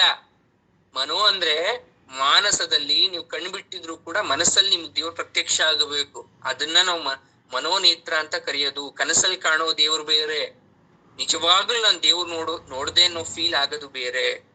ಅಮ್ಮನವರ ಮಂತ್ರ ರೂಪ, ಕುಂಡಲಿನಿ ನಿರೂಪಣೆ ಇಲ್ಲಿ ಬಹಳ ಚಿಕ್ಕದಾಗಿ ಹೇಳಿದ್ದಾರೆ ಅಂತ ಅನಿಸ್ತಾ ಇದೆ. ಆದ್ರೆ ಅದನ್ನ ಅರ್ಥ ಮಾಡ್ಕೊಳೋದು ದೊಡ್ಡದಾಗಿ ಅರ್ಥ ಮಾಡ್ಕೋಬೇಕು ನಾವು. ಇದನ್ನ ಪಾರಾಯಣ ಮಾಡಿದ್ರೆ ಸಾಕು. ಯೋಗ ರಹಸ್ಯಗಳು, ಯೋಗ ಮಾರ್ಗ ಸಾಧನೆ ಮಾಡದೇ ಇದ್ರೂ ಕೂಡ ಮನಸ್ಸಿಗೆ ಗೋಚಾರ ಆಗತ್ತೆ. ಈ ಲಲಿತಾ ಸಹಸ್ರನಾಮ ಸ್ತೋತ್ರದಲ್ಲಿ ಶರೀರ ಧರ್ಮಗಳಿಗೆ ಸಾಮಾಜಿಕವಾಗಿ ಏನೆಲ್ಲ ಇದ್ದು ನಾವು ಈ ತರ, ವಾಟ್ ಈಸ್ ದ ರೀಸನ್? ನನ್ ದೇವ್ರು ಕಾಣಿಸಿಲ್ಲ. ಏನ್ ಕಾರಣ ಏನು? ಹುಡುಕ್ತಾ ಹೋದ್ರೆ ಅಲ್ಲಿ ಹೇಳ್ತಾರೆ, ಸೋಮಾರಿತನ, ಆಲಸ್ಯ ಅಂತಕ್ಕಂಥದ್ದು ಬಂಡಾಸುರನ ರೂಪ. ನಮ್ಮಲ್ಲಿ ಸೋಮಾರಿತನ ಮನೆ ಮಾಡ್ಕೊಂಡಿದ್ದ ಮರುಕ್ಷಣ ನಮ್ಗೆ ಬಂಡಾಸುರನ ಕ್ಯಾರೆಕ್ಟರ್ ಬರುತ್ತಂತೆ. ಈಗ ಗೃಹಸ್ಥಾಶ್ರಮ ಮದ್ವೆ ಯಾರೆಲ್ಲ ಮಾಡ್ಕೊಂಡಿದ್ದೀರಾ, ಧರ್ಮ ನಿರ್ವಹಣೆ ಮಾಡ್ತಾ ಇದ್ದೀರಲ್ವಾ, ಅವ್ರಿಗೆಲ್ಲ ಬಂಡಾಸುರನ ಕ್ಯಾರೆಕ್ಟರ್ ಬಂದಿರುತ್ತೆ. ಯಾಕಂದ್ರೆ ಆಟೋಮೆಟಿಕಲಿ ಸೋಮಾರಿತನ ಬಂದಿರುತ್ತೆ. ಮಂತ್ರಿ ಇದ್ದಾನಲ್ಲ ವಿಷಾಂಗ, ಅವಂದು ಕ್ಯಾರೆಕ್ಟರ್ ಬಂದ್ಬಿಡುತ್ತೆ. ಯಾವಾಗ ಅವ್ರ ಕ್ಯಾರೆಕ್ಟರ್ ಎಲ್ಲ ಬಂದು ನಮ್ಮಲ್ಲಿ ಆ ಬುದ್ಧಿ, ಮನಸ್ಸು, ಶರೀರ ಎಲ್ಲ ನಿರ್ವೀಯ ಆಗೋಯ್ತೋ, ಕೆಟ್ಟದಿಂದ ತುಂಬ್ಕೊಂಡ್ಬಿಡ್ತೋ, ಅವಾಗ ಒಳ್ಳೆತನ ಪಲಾಯನ ಮಾಡ್ಬಿಡ್ತು, ನಮ್ ದೇಹದಿಂದ ಓಡೋಗ್ಬಿಡ್ತು. ನಾಸ್ತಿಕವಾದ, ವಿತಂಡವಾದ, ಪೌರುಷವಾದ ನಾವು ಮಾತಾಡ್ಬಿಡ್ತೀವಿ, ಚುಚ್ಚುವಾದ ಕಲ್ತ್ಕೊಂತೀವಿ, ಮೊಂಡುತನ ಕಲ್ತ್ಕೊಂತೀವಿ. ಇದೆಲ್ಲ ಸೈನಿಕರಿಗಿರೋ ಬುದ್ಧಿ, ಬಂಡಾಸುರನ ಸೈನಿಕರಿಗಿರೋ ಬುದ್ಧಿ. ಆ ವಿಶ್ವಕ್ರ ಸಂತಾನೋತ್ಪತ್ತಿನೇ ಇಲ್ವಲ್ಲ ಅವನ್ಗೆ, ಆ ವಿಶ್ವಕ್ರತೆ ನಮ್ಮಲ್ಲಿ ಬಂದ್ಬಿಡ್ತು. ಏನೋ ತಿಂತೀವಿ, ತಿರುಗ್ತಾ ಇರ್ತೀವಿ, ಬದುಕ್ತಾ ಇರ್ತೀವಿ, ಆಲಸ್ಯವಾಗಿರ್ತೀವಿ, ಜೀವನ ಕ್ರಮ ಪಾತಾಳ ಕರ್ಕೊಂಡು ಹೋಗ್ಬಿಟ್ಟಿದೀವಿ. ಮೊಂಡುತನ, ಮಹಿಷಾಸುರನ ತಲೆಯಂತೆ ಮೊಂಡುತನ, ಇವೆಲ್ಲ ನಮ್ಮಲ್ಲಿ ಇರೋದ್ರಿಂದ ಇದೆಲ್ಲ ಅನುಕ್ಷಣ ಹೊಂಚಿ ಹಾಕಿ ಕಾಯ್ತಾ ಇರುತ್ತೆ ನಮ್ಮ ಮೇಲೆ ಮಾಯಾಜಾಲ ಪ್ರಯೋಗಿಸಕ್ಕೆ. ಆ ಮಾಯಾಜಾಲ ಪ್ರಯೋಗ ಆಗೋಯ್ತು ಅಂದ್ರೆ, ಅಸುರಿ ಶಕ್ತಿ ಬಂದು ನಮ್ ದೇಹ ಸೇರ್ಕೊಂಡ್ಬಿಡ್ತು ಅಂದ್ರೆ, ನಮ್ಮನ್ನ ದೇವ್ರು ನೋಡಕ್ಕೂ ಬಿಡಲ್ಲ, ಜೀವನದಲ್ಲಿ ಸಾಧನೆ ಮಾಡಕ್ ಬಿಡಲ್ಲ, ಜೀವನದಲ್ಲಿ ಕಷ್ಟದಿಂದ ಹೊರಗಡೆ ಬರಕ್ ಸಾಧ್ಯನೇ ಇಲ್ಲ. ಅದಕ್ಕೊಂದು ಮಾರ್ಗ ಹೇಳ್ತಾರೆ. ಸರ್ ಉಪಾಯ ಇದೆಯಾ? Yes, we have the solution for this question. ಏನು ಅಂದ್ರೆ, ಸರ್ವಶಕ್ತಿ ಸ್ವರೂಪಿಣಿಯಾದ, ಸರ್ವಶಕ್ತಿ ಸಮನ್ವಿತಳಾದಂತಹ ಶ್ರೀಮಾತಿಗೆ ನಾಮಪಾರಾಯಣ ಮಾಡ್ತಾ ಬನ್ನಿ. ದಿನೇ ದಿನೇ ನಿಮ್ ದೇಹದಿಂದ ಎಲ್ಲ ಹೋಗ್ಬಿಡುತ್ತೆ, ಹೊರಗಡೆ ಹೋಗ್ಬಿಡುತ್ತೆ. ಅದೇ ಲಲಿತಾ ಸಹಸ್ರನಾಮ ಸ್ತೋತ್ರ ಪಾರಾಯಣ. ಯಾಕೆ ಅಂದ್ರೆ ಇಲ್ಲಿ ಸ್ಥೂಲ ರೂಪ ವರ್ಣನೆ, ಅವಳ ಎಲ್ಲ ರೂಪ ವರ್ಣನೆ ಆಗಿದೆ, ಮುಂದೆ ನಾವು ಸಾಕ್ಷಾತ್ಕರಿಸ್ಕೊಳ್ಬಹುದು. ಆ ಬಂಡಾಸುರನ ವಧೆ ಅಂತಕ್ಕಂಥದ್ದು ನಮ್ಮಲ್ಲಿನ ಸೋಮಾರಿತನವನ್ನ ಸಾಯಿಸೋದು. ಆ ದೇವಿ ಬಂಡಾಸುರನ ಸಾಯಿಸಿದ್ಲು ಅಂದ್ರೆ ನಮ್ಮೊಳಗಡೆ ಇರ್ತಕ್ಕಂಥ ಕೆಟ್ಟತನನ ಸಾಯಿಸ್ತಾಳೆ ಅನ್ನೋದು. ಈ 6 ಚಕ್ರಗಳು, ಬೆನ್ನುಹುರಿ, ಹಿಂದೆ ಬೆನ್ನೆಲೆಲ್ಲ ಇದೆ, ಅಲ್ಲಿದೆ, ಇಲ್ಲಿದೆ ಅಂತ ಹೇಳಿದ್ವಲ್ಲ, ಅದು ಪ್ರಥಮ ಪಾಠ, ಮೊದಲನೇ ಸ್ಟೆಪ್. ಅದು ಗುರು ಬೋಧನೆಯಾಗಿ 32 ಶ್ಲೋಕಗಳಲ್ಲಿ ವಿವರಿಸ್ತಾರೆ ವಶಿನ್ಯಾದಿ ವಾಗ್ದೇವತೆಗಳು. ಆದ್ರೆ 37 ಶ್ಲೋಕ ಆದ್ಮೇಲೆ ಬರೀ 3 ಶ್ಲೋಕದಲ್ಲಿ ಬ್ರಹ್ಮಗ್ರಂಥಿ, ವಿಷ್ಣು ಗ್ರಂಥಿ, ರುದ್ರ ಗ್ರಂಥಿ, ವಿಭೇದಿನಿ, ಕುಂಡಲಿನಿ ಏನು ಬಿಡ್ತಾರೆ. ಅದರ ಅರ್ಥ ಏನು ಅಂದ್ರೆ, ನಮ್ಮ ಪ್ರಯತ್ನ ಇಲ್ಲದೆ ಅನುಗಾಲ ತಾನೇ ಹುಟ್ಟಿ ಬರ್ತಾ ಇರುತ್ತೆ, ಹಾವಿನ ಹುತ್ತದಂತೆ ಬೆಳೀತಾ ಇರುತ್ತೆ. ಏನು? ದೇವರ ಆಲೋಚನೆ. ನಾವು ಆಕೆ ಬಗ್ಗೆ ಮಾತಾಡ್ತಾ ಇರ್ಬೇಕಾದ್ರೆ ದೇವಿ ಮನಸ್ಸಲ್ಲಿ ನಾವು ಕೂರಿಸ್ಕೊಂಡ್ಬಿಟ್ರೆ, ಸ್ತೋತ್ರ ಪಾರಾಯಣ ಮಾಡ್ಕೊಂಡ್ಬಿಟ್ರೆ, ಹುಚ್ಚು ಆಲೋಚನೆಗಳಿಗೆ ನಮ್ಮಲ್ಲಿ ಸ್ಥಾನ ಇರೋದಿಲ್ಲ, ಏಕಾಗ್ರತೆ ಮೂಡುತ್ತೆ. ಯಾವುದಕ್ಕೆ? ಬ್ರಹ್ಮಗ್ರಂಥಿ. ಈ ವಿಷ್ಣು ಗ್ರಂಥಿ ಅಂದ್ರೆ ಏನು ಅಂದ್ರೆ, ಪ್ರತಿ ಕೆಲಸ, ಪ್ರತಿ ವಿಜಯ ಪ್ರಾಪ್ತಿಯನ್ನ ನಾನು ಮಾಡ್ತಾ ಇದ್ದೀನಿ. ನನ್ ಶ್ರೇಷ್ಠತೆ, ನಾನು ಹುಟ್ಟಿರೋದೇ ಪುಣ್ಯ ಈ ಭೂಮಿ ಮೇಲೆ, ನಾನ್ ಏನ್ ಬದುಕ್ತಾ ಇದ್ದೀನೋ ಇದೇ ನನ್ನ ಕರ್ಮ. ದೇವ್ರು ನನ್ ಕಾಪಾಡ್ತಾನೆ. ತೀರಾ ವಿಪರೀತ ಆಗೋಯ್ತಾ, ಏನಾದ್ರೂ ತೊಂದರೆ ಆಗೋಯ್ತಾ, ಅಹಂಕಾರಕ್ಕೆ ನಾನೇ ಎಲ್ಲ ಮಾಡ್ತಾ ಇದ್ದೀನಿ, ನನ್ನಾಗೆ ಬೇರೆಯವರಿಲ್ಲ ಅನ್ನೋ ಕೃತಂತ್ವ ಅಹಂಕಾರ ಬಂದ್ಬಿಡುತ್ತೆ. ಅದು ಮಿತಿ ಮೀರಿದಾಗ ನಮ್ಗೆ ನೋವು ಶುರುವಾಗುತ್ತೆ, ನಾವು ಕ್ಷೀಣ ಸ್ಥಿತಿಗೆ ತಲುಪ್ತೀವಿ. ಎಲ್ಲಾ ದೇವ್ರೇ ಮಾಡ್ತಾ ಇದ್ದಾನೆ, ನಮ್ಗಿಂತ ಎಲ್ಲಾ ವಿಧದಲ್ಲೂ ಎಷ್ಟೋ ಜನ ಬುದ್ಧಿವಂತರಿದ್ದಾರೆ, ನಮ್ಗಿಂತ ಪುಣ್ಯ ಕೆಲಸ ಮಾಡೋರಿದ್ದಾರೆ, ದೈವ ಕೃಪೆ ಅಂತ ನಾವೇನ ಅನ್ಕೊಂಡ್ಬಿಟ್ರೆ ಅದು ವಿಷ್ಣು ಗ್ರಂಥಿ ವಿಭೇದಿನಿ, ನೀವು ದಾಟಿದ್ರಿ ಅಂತ ಅರ್ಥ. ರುದ್ರ ಗ್ರಂಥಿ ಅಂದ್ರೆ ಸರ್ವ ತಾಮಸಿಕ ಶಕ್ತಿಯನ್ನ ಭೇದಿಸೋ ಜೊತೆಗೆ ಜ್ಞಾನ ಜ್ಯೋತಿಯನ್ನ ಜಾಗೃತಿ ಮಾಡ್ಕೋಬೇಕು. ಯಮ ನಿಯಮಗಳ ಬಗ್ಗೆ ಅರಿವಿರ್ಬೇಕು, ನಮಗೆ ಭಕ್ತಿ ಅನ್ನೋದು ನಮ್ಮಲ್ಲಿ ತುಂಬಿರ್ಬೇಕು. ಆ ಭಕ್ತಿಯನ್ನು ತುಂಬಿತ್ತು ಅಂದ್ರೆ ಅದೇ ನಿಮಗೆ ರುದ್ರಗ್ರಂಥಿ. ಎಷ್ಟೋ ಜನ ಹೇಳ್ತಾರೆ, ಒಂದು ಕಡೆ ಕೂತು ಪಾರಾಯಣ ಮಾಡಕ್ಕೆ ನನ್ಗಾಗಲ್ಲ, ಕಾನ್ಸಂಟ್ರೇಷನ್ ಬರಲ್ಲ. ಉದ್ಯೋಗಸ್ಥರು ಅಂದ್ರೆ ಉದ್ಯೋಗ ಮಾಡ್ತಿರ್ತಕ್ಕಂಥವ್ರು, ಸ್ತ್ರೀ ಪುರುಷರು, ಮನೆ ಕೆಲಸದಲ್ಲಿ ತುಂಬಾ ಬ್ಯುಸಿ ಆಗಿರ್ತಕ್ಕಂಥ ಹೆಣ್ಮಕ್ಳು, ಅಥವಾ ವಯಸ್ಸಾಗ್ಬಿಟ್ಟಿರುತ್ತೆ ವೃದ್ಧರಿಗೆ, ಅವ್ರು ಕೂಡ ಕಂಟಿನ್ಯೂಸ್ ಆಗಿ ಕೂತ್ಕೊಂಡು ಪಾರಾಯಣ ಮಾಡಕ್ಕಾಗಲ್ಲ, ರೋಗಿಗಳಾಗ್ಬಿಟ್ಟಿರ್ತಾರೆ, ತುಂಬಾ ಹುಷಾರಿರಲ್ಲ ಅವ್ರಿಗೆ. ಅವಾಗ ಕೀರ್ತನೆಯಂತೆ ರಾಗವಾಗಿ ಸಹ ಹೇಳ್ಕೋಬಹುದು. ಎಷ್ಟು ಶ್ಲೋಕ ಗೊತ್ತಾ? ಪ್ರಾರಂಭದ 40 ಶ್ಲೋಕಗಳನ್ನ ಅತಿ ಸುಲಭವಾಗಿ ನೀವು ಪ್ರತಿನಿತ್ಯ ಹೇಳ್ಕೊಬರ್ಬೋದು. ಅಶಕ್ತರಿಗೆ, ಯಾರ್ಗ್ ಹೇಳಕ್ ಸಾಧ್ಯ ಇರಲ್ಲ ಅವ್ರಿಗೆ, ತುಂಬಾ ಕಷ್ಟ ಪಡ್ತಾ ಇರ್ತೀರ, 183 ಶ್ಲೋಕ 184 ಶ್ಲೋಕ ಹೇಳ್ಕೊಳಕ್ ಆಗ್ಲಿಲ್ಲ ಅಂದ್ರೆ ಕೇವಲ 40 ಶ್ಲೋಕ ಹೇಳ್ಕೋಬಹುದು ಸ್ಟಾರ್ಟಿಂಗ್ ಅಂತ ಹೇಳ್ತಾರೆ. ನಮ್ಮ ಜೀವನ ವಿಧಾನದ ಮೇಲೆ ನಾವು ಅದನ್ನ ಆರಾಧನೆ ಮಾಡ್ತಾ ಬರ್ಬೋದು. ಲಲಿತಾ ರಹಸ್ಯ ಸಹಸ್ರನಾಮ ಸ್ತೋತ್ರ ಪಾರಾಯಣ ಅಂತಕ್ಕಂಥದ್ದು ಇಲ್ಲಿ ಸಾಕಷ್ಟು ವಿಚಾರ ಒಳಗೊಂಡಿದೆ ನಿಮ್ಗೆ. ಇನ್ನೊಂದು ನಾನು ಹೇಳ್ದೆ ಆಗ್ಲೇ ನಿಮ್ಗೆ, ಭಗವತಿ ಲಲಿತಾಂಬೆ 2 ರೂಪಗಳಲ್ಲಿ ಕಾಣ್ತಿದ್ವಿ. ಮೊದಲನೇದು ಸಗುಣ ರೂಪ, ಅಂದ್ರೆ ನಮ್ ಕಣ್ಣಿಗೆ ಹೆಂಗ್ ಕಾಣಿಸುತ್ತೋ ಅವ್ನ್ ಪೂಜೆ ಮಾಡ್ಬಿಡೋದು. ಎರಡನೇದು ನಿರ್ಗುಣ ರೂಪ, ಅಂದ್ರೆ ಅವಳನ್ನ ಚಿದಗ್ನಿಕುಂಡ ಸಂಭೂತ ಅಂತ ಕರಿತೀವಿ. ಆಕೆ ಹೇಗಿದ್ದಾಳೆ, ಅಗ್ನಿ ರೂಪದಲ್ಲಿದ್ದಾಳ, ನೀರ್ ರೂಪದಲ್ಲಿದ್ದಾಳ, ವಾಯು ರೂಪದಲ್ಲಿದ್ದಾಳ, ಇಲ್ಲ ವಿಗ್ರಹ ರೂಪದಲ್ಲಿ ಶಿಲೆ ರೂಪದಲ್ಲಿದ್ದಾಳ, ಅದನ್ನೆಲ್ಲ ನೋಡ್ಕೊಂಡು ತಾಯಿನ ಪೂಜೆ ಮಾಡ್ತಕ್ಕಂಥದ್ದು. 6 ಚಕ್ರಗಳ ಮೇಲೆ ಇದ್ದಾಳೆ ಅಂತ ಹೇಳ್ಬಿಟ್ವಿ. ಅಂದ್ರೆ ಪೃಥ್ವಿ ತತ್ವದ ಆಧಾರದ ಮೇಲೆ ಮೂಲಾಧಾರ ಚಕ್ರದಲ್ಲಿ ಇದ್ದಾಳೆ, ಜಲತತ್ವದಲ್ಲಿ ಆಧಾರದ ಮೇಲೆ ಸ್ವಾಧಿಷ್ಠಾನ ಚಕ್ರ, ತೇಜಸ್ ತತ್ವದ ಮೂಲಕ ಮಣಿಪುರದಲ್ಲಿ, ವಾಯು ತತ್ವದ ಮೂಲಕ ಅನಾಹತದಲ್ಲಿ, ಆಕಾಶ ತತ್ವದ ಮೂಲಕ ವಿಶುದ್ಧಿ ಚಕ್ರದಲ್ಲಿ, ಮನಸ್ತತ್ವದ ಮೂಲಕ ಆಜ್ಞಾ ಚಕ್ರದಲ್ಲಿ. ನಾವ್ ಯಾಕೆ ಯೋಗ ಮಾಡ್ಬೇಕಾದ್ರೆ, ಮೆಡಿಟೇಷನ್ ಮಾಡ್ಬೇಕಾದ್ರೆ ಪ್ಲೀಸ್ ಫೋಕಸ್ ಆನ್ ಯುವರ್ ಆಜ್ಞಾ ಚಕ್ರ, ಆಜ್ಞಾ ಚಕ್ರದಲ್ಲಿ ನಿಮ್ಮ ಮನಸ್ಸನ್ನ ಕೇಂದ್ರೀಕರಿಸಿ ಅಂತ ಯಾಕೆ ಹೇಳ್ತಾ ಇರ್ತೀವಿ ಅಂದ್ರೆ, ಆಜ್ಞಾ ಚಕ್ರ ಬಂದು ಮನಸ್ಸಿಗೆ ಕಾರಕ. ನೀವು ಆಜ್ಞಾ ಚಕ್ರದ ಮೇಲೆ ಫೋಕಸ್ ಮಾಡ್ರೆ ನಿಮ್ ಮನಸ್ಸು ಆ ಕಡೆ ಈ ಕಡೆ ಹೋಗಲ್ಲ. ಪೃಥ್ವಿ, ಆಪ್, ತೇಜ, ವಾಯು, ಆಕಾಶ ಅಂತಕ್ಕಂಥ ಪಂಚಭೂತ ತತ್ವಗಳ ಮೇಲೆ ತಾಯಿ ಇದ್ದಾಳೆ ಅಂತಾಯ್ತು ಅಲ್ವಾ. ಈಗ ಮಹಾಶಕ್ತಿ ಅಂತ ಕರಿತೀವಲ್ವಾ, ಸಹಸ್ರಾರ ಚಕ್ರದಲ್ಲಿ ನೆಲೆಸಿರ್ತಕ್ಕಂಥ ಶಿವನ ಸಾನ್ನಿಧ್ಯ ಪಡಿತಕ್ಕಂಥವಳು. ಈಗ ನಾವು ದೇವ್ರ ಉತ್ಸವ ಮಾಡ್ತೀವಿ. ಉತ್ಸವ ಅಂದ್ರೆ ಆಕೆನ ಬಹಳ ಚೆನ್ನಾಗಿ ಅಲಂಕಾರ ಮಾಡಿ ಮೆರವಣಿಗೆಯನ್ನೆಲ್ಲ ಮಾಡ್ತೀವಿ. ಆಕೆಗೆ ಪ್ರತಿನಿತ್ಯ ಮೆರವಣಿಗೆ ನಾವು ಮಾಡಿಸ್ಬೇಕು ಅಂದ್ರೆ ನಾವು ಸಹಸ್ರಾರ ಕಳಿಸ್ಬೇಕು ನಮ್ಮ ಧ್ಯಾನವನ್ನ. ಆಗ ಅವಳಿಗೆ ಪ್ರತಿದಿನ ಕೂಡ ಆತರ ಆಗತ್ತೆ ಅನ್ನೋ ವಿಚಾರವನ್ನ ಇಲ್ಲಿ ಹೇಳ್ತಾಳೆ. ಭಗವತಿ ಕುಂಡಲಿನಿ ಸ್ವರೂಪಳು, ಮಾನವ ದೇಹಕ್ಕೆ ಆಧಾರ ಆಗಿದ್ದಾಳೆ, ಹೌದು. ಆದ್ರೆ ಅಷ್ಟ ಪ್ರಕೃತಿ ರೂಪ ಕುಂಡಲಿನಿ ಅಂದ್ರೆ ಪೃಥ್ವಿ, ನೀರು, ತೇಜಸ್ಸು, ವಾಯು, ಆಕಾಶ, ಮನಸ್ಸು, ಬುದ್ಧಿ, ಅಹಂಕಾರ, ಇದನ್ನ ಅಷ್ಟ ಪ್ರಕೃತಿ ಅಂತ ಹೇಳ್ತಾರೆ ಅಂತ ನಾನು ಹೇಳಿದ್ದೀನಿ. ಯಾವಾಗ ಈ ತತ್ವಗಳಿಂದ ಕುಂಡಲಿ ಕೂಡ್ಕೊಂಡಿರುತ್ತೋ ಸುಷುಮ್ನ ರಂಧ್ರ ನಿರೋಧಿಸ್ತಾ ಇರುತ್ತೆ. ಇದು ಹೆಂಗಸರಿಗೆ ಅತಿಶಯವಾಗಿರುತ್ತೆ, ಗಂಡಸರಿಗೆ ನಪುಂಸಕರಿಗೆ ಸಮನಾಗಿರುತ್ತೆ. ಯಾಕೆ ಹೆಣ್ಮಕ್ಳಿಗೆ ನಾನು ತುಂಬಾ ಸಲ ಹೇಳ್ತಾ ಇರ್ತೀನಿ, ನಿಮಗ್ ತುಂಬಾ ಇಂಪಾರ್ಟೆಂಟ್ ಅಂದ್ರೆ, ಹೆಣ್ಣು ಮಕ್ಳಿಗೆ ಅತಿ ಹೆಚ್ಚಾಗಿ ಚಕ್ರಗಳ ಇಂಬ್ಯಾಲೆನ್ಸ್ ಆಗೋದು, ಹೆಣ್ಮಕ್ಳಿಗೆ ಅತಿ ಹೆಚ್ಚಾಗಿ ಹಾರ್ಮೋನ್ ಇಂಬ್ಯಾಲೆನ್ಸ್ ಆಗೋದು, ನಿಮ್ಮಲ್ಲಿ ರಸಸ್ರವಿಕೆ ಹೆಚ್ಚಾಗತ್ತೆ, ಆ ರಂಧ್ರಗಳ ಮುಚ್ಚುವಿಕೆ ತೆರೆದುಕೊಳ್ಳುವಿಕೆ ಏರಿಳಿತ ಆಗ್ತಾ ಇರುತ್ತೆ. ಅದೇ ಗಂಡಸರಿಗಾದ್ರೆ ಅಥವಾ ನಪುಂಸಕರಿಗಾದ್ರೆ ಏನಾಗುತ್ತೆ, ಸಮವಾಗಿರುತ್ತೆ. ಅದು ಬ್ಯಾಲೆನ್ಸ್ ಸ್ಟೇಜ್ ಅಲ್ಲಿ ಇರುತ್ತೆ, ಬ್ಯಾಲೆನ್ಸ್ ಸ್ಟೇಜ್ ಅಲ್ಲಿ ಇರುತ್ತೆ. ನೀವ್ ಎಮೋಷನ್ ತಡ್ಕೊಳಕ್ ಆಗಲ್ಲ ಹೆಣ್ಮಕ್ಳಿಗೆ. ಅಥವಾ ಎಮೋಷನ್ ನ ಕಂಟ್ರೋಲ್ ಮಾಡಿ, ಕೋಪ ಬಂದ್ರು ಕಿರ್ಚಾಡ್ತೀರಾ, ಅಥವಾ ನಗು ಬಂದ್ರು ಜಾಸ್ತಿ ನಗ್ತೀರಾ, ಅಥವಾ ಅಳು ಬಂದ್ರು ಜಾಸ್ತಿ ಅಳ್ತಾ. ಯಾಕೆ ಅಂದ್ರೆ ನಿಮ್ಮಲ್ಲಿ ಎಲ್ಲ ಸ್ರವಿಕೆಗಳು ಜಾಸ್ತಿ. ಆಹಾರ ಜೀರ್ಣ ಆಗ್ಬೇಕಲ್ವಾ, ತಿಂದಿದ ಆಹಾರ ಜೀರ್ಣ ಆಗ್ಬೇಕು ಅಂದ್ರೆ ಕೆಲವೊಂದಷ್ಟು ಬೇಸಿಕ್ ಟರ್ಮ್ಸ್ ಇರ್ಬೇಕು ಬಾಡಿಲಿ. ಹೆಣ್ಣು ಮಕ್ಕಳಿಗೆ ಅತಿ ಬೇಗನೆ ಆಹಾರ ಜೀರ್ಣ ಆಗುತ್ತೆ ಕಂಪೇರ್ ಟು ಗಂಡ್ ಮಕ್ಳಿಗೆ. ಯಾಕೆಂದ್ರೆ ನಿಮ್ಮಲ್ಲಿ ಇರ್ತಕ್ಕಂಥ ಆ ಚಕ್ರಗಳ ಏರಿಳಿತದ ಪ್ರಭಾವದಿಂದ ತುಂಬಾ ಆಕ್ಟಿವ್ ಆಗಿರುತ್ತೆ, ತುಂಬಾ ಡಿಆಕ್ಟಿವ್ ಕೂಡ ಇರುತ್ತೆ. ಪ್ರಾಣಾಯಾಮದಿಂದ ಯೋಗ ಮಾರ್ಗದಲ್ಲಿ ಯಾತ್ರೆ ಆರಂಭ ಮಾಡ್ಬೇಕು. ಒಂದು ಜರ್ನಿ ಸ್ಟಾರ್ಟ್ ಮಾಡ್ಕೊಳ್ಳಿ, ಓಕೆನಾ? ಒಂದು ಜರ್ನಿ ಸ್ಟಾರ್ಟ್ ಮಾಡ್ಕೊಳ್ಳಿ. ಈ ಜರ್ನಿ ಸ್ಟಾರ್ಟ್ ಮಾಡ್ಕೊಂಡಾಗ ಸ್ಟಾರ್ಟಿಂಗ್ ಅರ್ಥ ಆಗ್ತಾ ಇರಲ್ಲ, ಏನು ಇಲ್ಲ, ಬಟ್ ಹೋಗ್ತಾ ಹೋಗ್ತಾ ಹೋಗ್ತಾ ಹೋಗ್ತಾ ಅರ್ಥ ಆಗತ್ತೆ. ಆಮೇಲೆ ಎಚ್ಚರ ಆಗತ್ತೆ, ಕುಂಡಲಿನಿ ಶಕ್ತಿ ಮಲ್ಕೊಂಡಿದ್ದ ಎಚ್ಚರ ಆಗಿ ಸುಷುಮ್ನ ರಂಧ್ರ ಓಪನ್ ಆಗತ್ತೆ.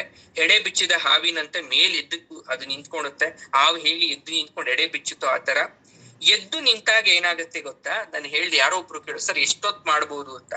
ಜ್ಞಾನಿಗಳಿಗೆ ಪ್ರಪಂಚದ ಅನುಭವ ಶುರುವಾಗೋಗುತ್ತೆ ಯಾವಾಗ ಕುಂಡಲಿನಿ ಶಕ್ತಿ ಎದ್ದು ನಿಂತ್ಕೊಂತು. ಒಳಗಡೆ ಇರೋ ಆ ಶಕ್ತಿ ಮಲ್ಕೊಂಡಿರುತ್ತೆ ಹಾವಿನ ಮುಖಾಂತರ. ಹಾವು ಯಾವಾಗ ಎಡೆ ಬಿಚ್ಚಿ ಎದ್ದು ನಿಂತ್ಕೊಳುತ್ತೋ ಅದು ಸೇಮ್ ಹಾವಿನ ತರನೇ ಇರುತ್ತೆ, ಹಾವಿನ ತರ ಎದ್ದು ನಿಂತ್ಕೊಳುತ್ತೆ. ಶಿವ ದೇವರಿದಾರಲ್ಲ, ಶಿವ, ಗಣೇಶ ಮುಂತಾದ ದೇವತಾ ಮೂರ್ತಿಗಳಲ್ಲಿ ನಾವು ಸರ್ಪನ ನೋಡ್ಬೋದು, ಹಾವನ್ನ ನೀವು ಅಬ್ಸರ್ವ್ ಮಾಡ್ಬೋದು. ಅದೇನಂದ್ರೆ ಪ್ರಬುದ್ಧ ಕುಂಡಲಿನಿ. ಅವರೆಲ್ಲ ಆಲ್ರೆಡಿ ಕುಂಡಲಿನಿ ಶಕ್ತಿನ ಜಾಗೃತ ಮಾಡ್ಕೊಂಡ್ಬಿಟ್ಟಿರೋರು. ಆದ್ರೆ ಒಂದು ಡೌಟ್ ಇಲ್ಲಿ ಏನ್ ಬರ್ಬೇಕು ಅಂದ್ರೆ, ಕುಂಡಲಿನಿ ಶಕ್ತಿ ಆಯ್ತು, ಅದು ಎಲ್ಲಾ ಭೇದಿಸ್ಕೊಂಡ್ಬಿಡ್ತು, ಷಟ್ಚಕ್ರ ಭೇದಿಸ್ಕೊಂಡ್ 6 ಚಕ್ರ ದಾಟ್ಬಿಟ್ಟು ಬಂದ್ಬಿಡ್ತು ಸಹಸ್ರಾರಕ್ಕೆ, ಆಜ್ಞಾ ಚಕ್ರ ಬ್ರಹ್ಮ ಎಲ್ಲ ಬಂತಲ್ಲ. ಅದಕ್ ಮತ್ ಏನ್ ಮಾಡುತ್ತೆ ಸರ್ ಅಂದ್ರೆ, ಮತ್ ವಾಪಸ್ ಮೂಲಾಧಾರಕ್ಕೆ ಹೋಗ್ಬೇಕದು. ಅದ್ ಮೂಲಾಧಾರಕ್ಕೆ ಹೋಗ್ಲಿಲ್ಲ ಅಂದ್ರೆ ನಾವು ಮೇಲೆ ಹೋಗ್ಬಿಡ್ತೀವಿ. ಆಕ್ಟಿವ್ ಆಗಿರೋ ಕುಂಡಲಿನಿ ಶಕ್ತಿ, ಜಾಗೃತ ಆಗಿರೋ ಕುಂಡಲಿನಿ ಶಕ್ತಿ, ನಮ್ಮ ದೇಹದಿಂದ ಹೊರಟಿರೋ ಕುಂಡಲಿನಿ ಶಕ್ತಿ, ಅದ್ ಎಲ್ಲಾ ನೋಡ್ಬಿಟ್ಟು ಮತ್ತೆ ಬಂದು ಮೂಲಾಧಾರದಲ್ಲಿ ಮಲ್ಕೋಬೇಕದು. ಅದ್ ಯಾವಾಗ್ಲೂ ಎದ್ದಿರೋ ಹಾಗೂ ಇಲ್ಲ. ಅರ್ಥ ಮಾಡ್ಕೊಳ್ಳಿ. ನೀವ್ ಅನ್ಕೋಬಹುದು ದಿನ ಎದ್ದಿರ್ಬೋದು ಅನ್ನೋ, ಆತರ ದಿನ ಇಬ್ಬರ್ಸ್ಕೊಂಡ್ ಕೂರ್ಸಕ್ ಆಗಲ್ಲ ಅದನ್ನ. ಅವಶ್ಯಕತೆ ಇದ್ದಾಗ ಮಾತ್ರ. ದಿನ ದೇವ್ರ ಹತ್ರಕ್ ಹೋಗ್ ಬರಕ್ಕಾಗತ್ತ ನಾವು? ದಿನ ದೇವ್ರ ನೋಡಕ್ ಆಗತ್ತ ನಾವು? ದಿನ ಉಪವಾಸ ಮಾಡಕ್ ಆಗತ್ತ ನಾವು? ಹಾಗಾಗಿ ಅವಶ್ಯಕತೆ ಇದ್ದಾಗ ಮಾತ್ರ ಅದನ್ನ ಆಕ್ಟಿವ್ ಮಾಡ್ಕೊಂಡು ಮತ್ತೆ ತಂದು ಅಲ್ಲಿಗೆ ಸೇರ್ಸ್ಬೇಕು. ಹಾಗಾಗಿ ಇದನ್ನ ಬ್ರಹ್ಮಾನಂದಾಮೃತ ಅಂತ ಕರಿತೀವಿ. ಅಂದ್ರೆ ಆನಂದ ಬೇರೆ, ಬ್ರಹ್ಮಾನಂದ ಅಂದ್ರೆ ಆನಂದದಲ್ಲೇ ಅತಿ ಆನಂದ. ಅದನ್ನ ಕುಡಿಬೇಕು. ಆದ್ರೆ ಆ ಜಾಗೃತಾವಸ್ಥೆ ತಲುಪಬೇಕು ಅಂದ್ರೆ ಅಷ್ಟು ಶಕ್ತಿ ನಮ್ಮಲ್ಲಿ ಇರ್ಬೇಕು. ಈಗ ಕಾನ್ಸೆಪ್ಟ್ ಪ್ರಾಣಾಯಾಮಕ್ ಬರೋಣ. ಈ ಪ್ರಾಣಾಯಾಮ ಅಂದ್ರೆ ಏನ್? ಹಾಗಾದ್ರೆ ಹೇಗ್ ಮಾಡ್ಬೇಕು ನೋಡಿ. ದೇಹದಲ್ಲಿ, ನಮ್ಮ ಬಾಡಿಲಿ, ಹ್ಯೂಮನ್ ಬಾಡಿಲಿ, ನಮ್ಮ ಶರೀರದಲ್ಲಿ ನಾಡಿ ಇದೆ ಅಲ್ವಾ? ಆದ್ರೆ ನಾಡಿಗಳು ಮಲಗಳಿಂದ ಏನಾಗಿದೆ, ಕಲುಷಿತ ಆಗ್ಬಿಟ್ಟಿದೆ.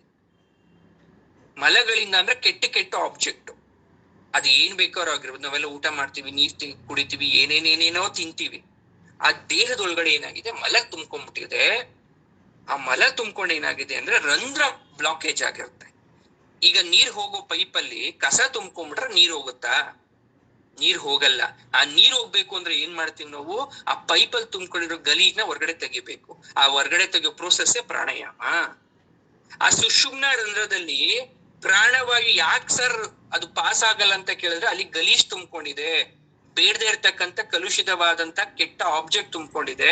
ಅದು ಪ್ರವಹಿಸ್ತಾ ಇಲ್ಲ, ಗಾಳಿ ಪಾಸ್ ಆಗ್ತಾ ಇಲ್ಲ. ಗಾಳಿ ನಾಡಿ ಚಕ್ರ ಶುದ್ಧವಾದಾಗ ಮಾತ್ರ ಅಲ್ಲಿ ಗಾಳಿ ಪ್ರವೇಶ ಮಾಡುತ್ತೆ. ಪ್ರಾಣಾಯಾಮ ಮಾಡ್ಬೇಕದಕ್ಕೆ. ದೇವಿ ಲಲಿತಾಂಬೆ ನೇರವಾಗಿ ಕುಂಡಲಿನಿ ರೂಪದಲ್ಲಿ ಇದ್ದಾಳೆ ಅಂತ ಹೇಳಿದ್ದಾರೆ. ಆದ್ರೆ ಕುಂಡಲಿನಿ ರೂಪ ಎಚ್ಚರಗೊಳಿಸ್ಬೇಕು ಅಂದ್ರೆ ಏನ್ ಮಾಡ್ಬೇಕು ಅನ್ನೋ ವಿಚಾರ ಗೊತ್ತಿರ್ಬೇಕು. ಪ್ರಾಣಾಯಾಮದ ವಿಧಾನ ನಮ್ಗೆ ಗೊತ್ತಿರ್ಬೇಕು. ಪ್ರಾಣಾಯಾಮದ ಮಹತ್ವ ನಮ್ಗೆ ಗೊತ್ತಿರ್ಬೇಕು. ಪ್ರಾಣಾಯಾಮದಿಂದ ಮಾತ್ರ ನಾವು ಕುಂಡಲಿನಿ ಆದಷ್ಟು ಬೇಗ ಎಚ್ಚರ ಮಾಡ್ಕೋಬಹುದು. ಈಗ ಮಂತ್ರ ಶಕ್ತಿ, ಎಷ್ಟು ವರ್ಷ ಮಂತ್ರ ಪಾರಾಯಣ ಮಾಡ್ತೀರಾ? ತಂತ್ರವನ್ನ ಎಷ್ಟು ವರ್ಷ ನಾವು ಮಾಡಕ್ಕಾಗತ್ತೆ? ಅದಕ್ಕೆ ಗೊತ್ತಿಲ್ಲ. ಅದಕ್ಕೆ ನೋ ವ್ಯಾಲಿಡಿಟಿ. ನಾವು ಭರವಸೆ ಕೊಡಕ್ಕಾಗಲ್ಲ 1 ತಿಂಗಳಿಗಾಗುತ್ತೋ, 2 ತಿಂಗಳಿಗಾಗುತ್ತೋ, 10 ವರ್ಷಕ್ಕಾಗುತ್ತೋ. ಬಟ್ ಈ ಪ್ರಾಣಾಯಾಮದಲ್ಲಿ ಭರವಸೆ ಕೊಡ್ಬೋದು, ಪ್ರತಿನಿತ್ಯ ಮಾಡ್ತಾ ಬನ್ನಿ, ಇಷ್ಟು ದಿನಕ್ಕೆ ನೀವು ಆಕ್ಟಿವ್ ಆಗ್ತೀರಾ ಅಂತ. ಹಾಗಾಗಿ ಅವಳು ಎಚ್ಚರವಾದಾಗ ಮುಚ್ಚಿದ ಸುಷುಮ್ನ ನಾಡಿ ಬಾಯಿ ತೆರೆಯುತ್ತೆ. ತೆರೆದಾಗ ಪ್ರಾಣಾಯಾಮದ ಗಾಳಿ ಸುಷುಮ್ನ ನಾಡಿಯ ಮೂಲಕ ಬ್ರಹ್ಮ, ವಿಷ್ಣು, ರುದ್ರ ಗ್ರಂಥಿಗಳನ್ನ ಭೇದಿಸಿ ನಮ್ಮ ತಲೆಯ ಒಳಗಿರ್ತಕ್ಕಂಥ ಸಹಸ್ರಾರವನ್ನ ತಲುಪುತ್ತೆ ಅಲ್ವಾ? ಈಗ ಮೂಗಿಗೆ ಬರೋಣ. ನಿಮ್ ಮೂಗ್ ನೋಡ್ಕೊಳ್ಳಿ, ಎಲ್ರೂ ನೋಸ್. ಆ ಮೂಗು, ಎಡ ಮೂಗಿನಲ್ಲಿ ಲೆಫ್ಟ್ ನಾಸ್ಟ್ರಿಲ್, ಎಡ ಹೊಳ್ಳೆ ಇದೆಯಲ್ಲಮ್ಮ, 2 ಮೂಗಿರುತ್ತೆ, ಬಲಗಡೆ 1, ಎಡಗಡೆ 1, 2 ತೂತು ಇರುತ್ತೆ. ಆ ಎಡಗಡೆ ಇರ್ತಕ್ಕಂಥ ಲೆಫ್ಟ್ ನಾಸ್ಟ್ರಿಲ್ ಅಥವಾ ಎಡ ಹೊಳ್ಳೆಲಿ ಅಂದ್ರೆ ಚಂದ್ರನಾಡಿ ಇದೆ. ಬಲ ಮೂಗಿನಲ್ಲಿ ಪಿಂಗಳ ಅಂದ್ರೆ ಸೂರ್ಯನಾಡಿ ಇದೆ. ನಾಡಿ ಅಂದ್ರೆ ಕೊಳವೆ. ಅರ್ಥ ಮಾಡ್ಕೊಳ್ಳಿ. ಎಡಗಡೆ ಇದೆ, ಬಲಗಡೆ ಪಿಂಗಳ ಇದೆ. ಅದನ್ನ ಚಂದ್ರನಾಡಿ, ಸೂರ್ಯನಾಡಿ ಅಂತ ಕರಿತೀವಿ. ಬಲಗಡೆ ಇರದೆ ಸೂರ್ಯನಾಡಿ, ಎಡಗಡೆ ಇರದೆ ಚಂದ್ರನಾಡಿ. ಇದರ ಮಧ್ಯದಲ್ಲಿ ಬೆನ್ನು ಹುರಿಗಾಗಿ ಸುಷುಮ್ನ ನಾಡಿ ಇದೆ. ಈಗ ಅರ್ಥ ಆಗೋಯ್ತಾ ಎಲ್ಲಿದೆ ಪಿಂಗಳ, ಸುಷುಮ್ನ ಅಂತ?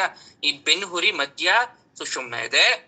ಈ ಎಡಗಡೆ ಬಂದ್ಬಿಟ್ಟು ಈ ಕಡೆ ಬಂದು ಪಿಂಗಳ ಇದೆ. ಪಿಂಗಳದಿಂದ ಸರಿಯಾಗಿ ಶುದ್ಧಿ ಮಾಡ್ಕೊಂಡ್ ಗಾಳಿ ಸುಷುಮ್ನ ಕಳಿಸ್ಬೇಕು ನಾವು. ಈ ಸುಷುಮ್ನದ ಬಾಯಿ ಎಲ್ಲಿದೆ ಗೊತ್ತಾದ್ರದ್ದು? ಇಲ್ಲಿ ಸುಷುಮ್ನ ಏನೋ ಇಲ್ಲಿದೆ, ಈ ಬೆನ್ನು ಹುರಿ ಹತ್ರ ಇದೆ. ಅದಕ್ಕೊಂದು ಬಾಯಿ ಇರ್ಬೇಕಲ್ಲ. ಆ ಬಾಯಿ ಇರೋದೇ ಮೂಲಾಧಾರದಲ್ಲಿ. ಅದ್ರ ಬಾಯಿ ಓಪನ್ ಮಾಡಿಸ್ಬೇಕು ನಿಮ್ ಟಾಸ್ಕ್.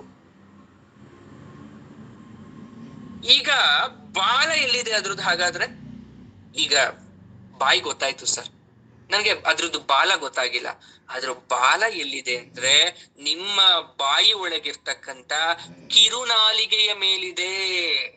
ಎಷ್ಟೋ ಜನಕ್ಕೆ ಸರ್ ಯಾಕೆ ಬಾಯಲ್ಲಿ ಕಿರುನಾಲ್ಗೆ ಇದೆ, ದೊಡ್ಡ ನಾಲ್ಗೆ ಸಾಕಾಗಲ್ವ? ಗೊತ್ತೇ ಇಲ್ಲ ಈ ಕಾನ್ಸೆಪ್ಟ್.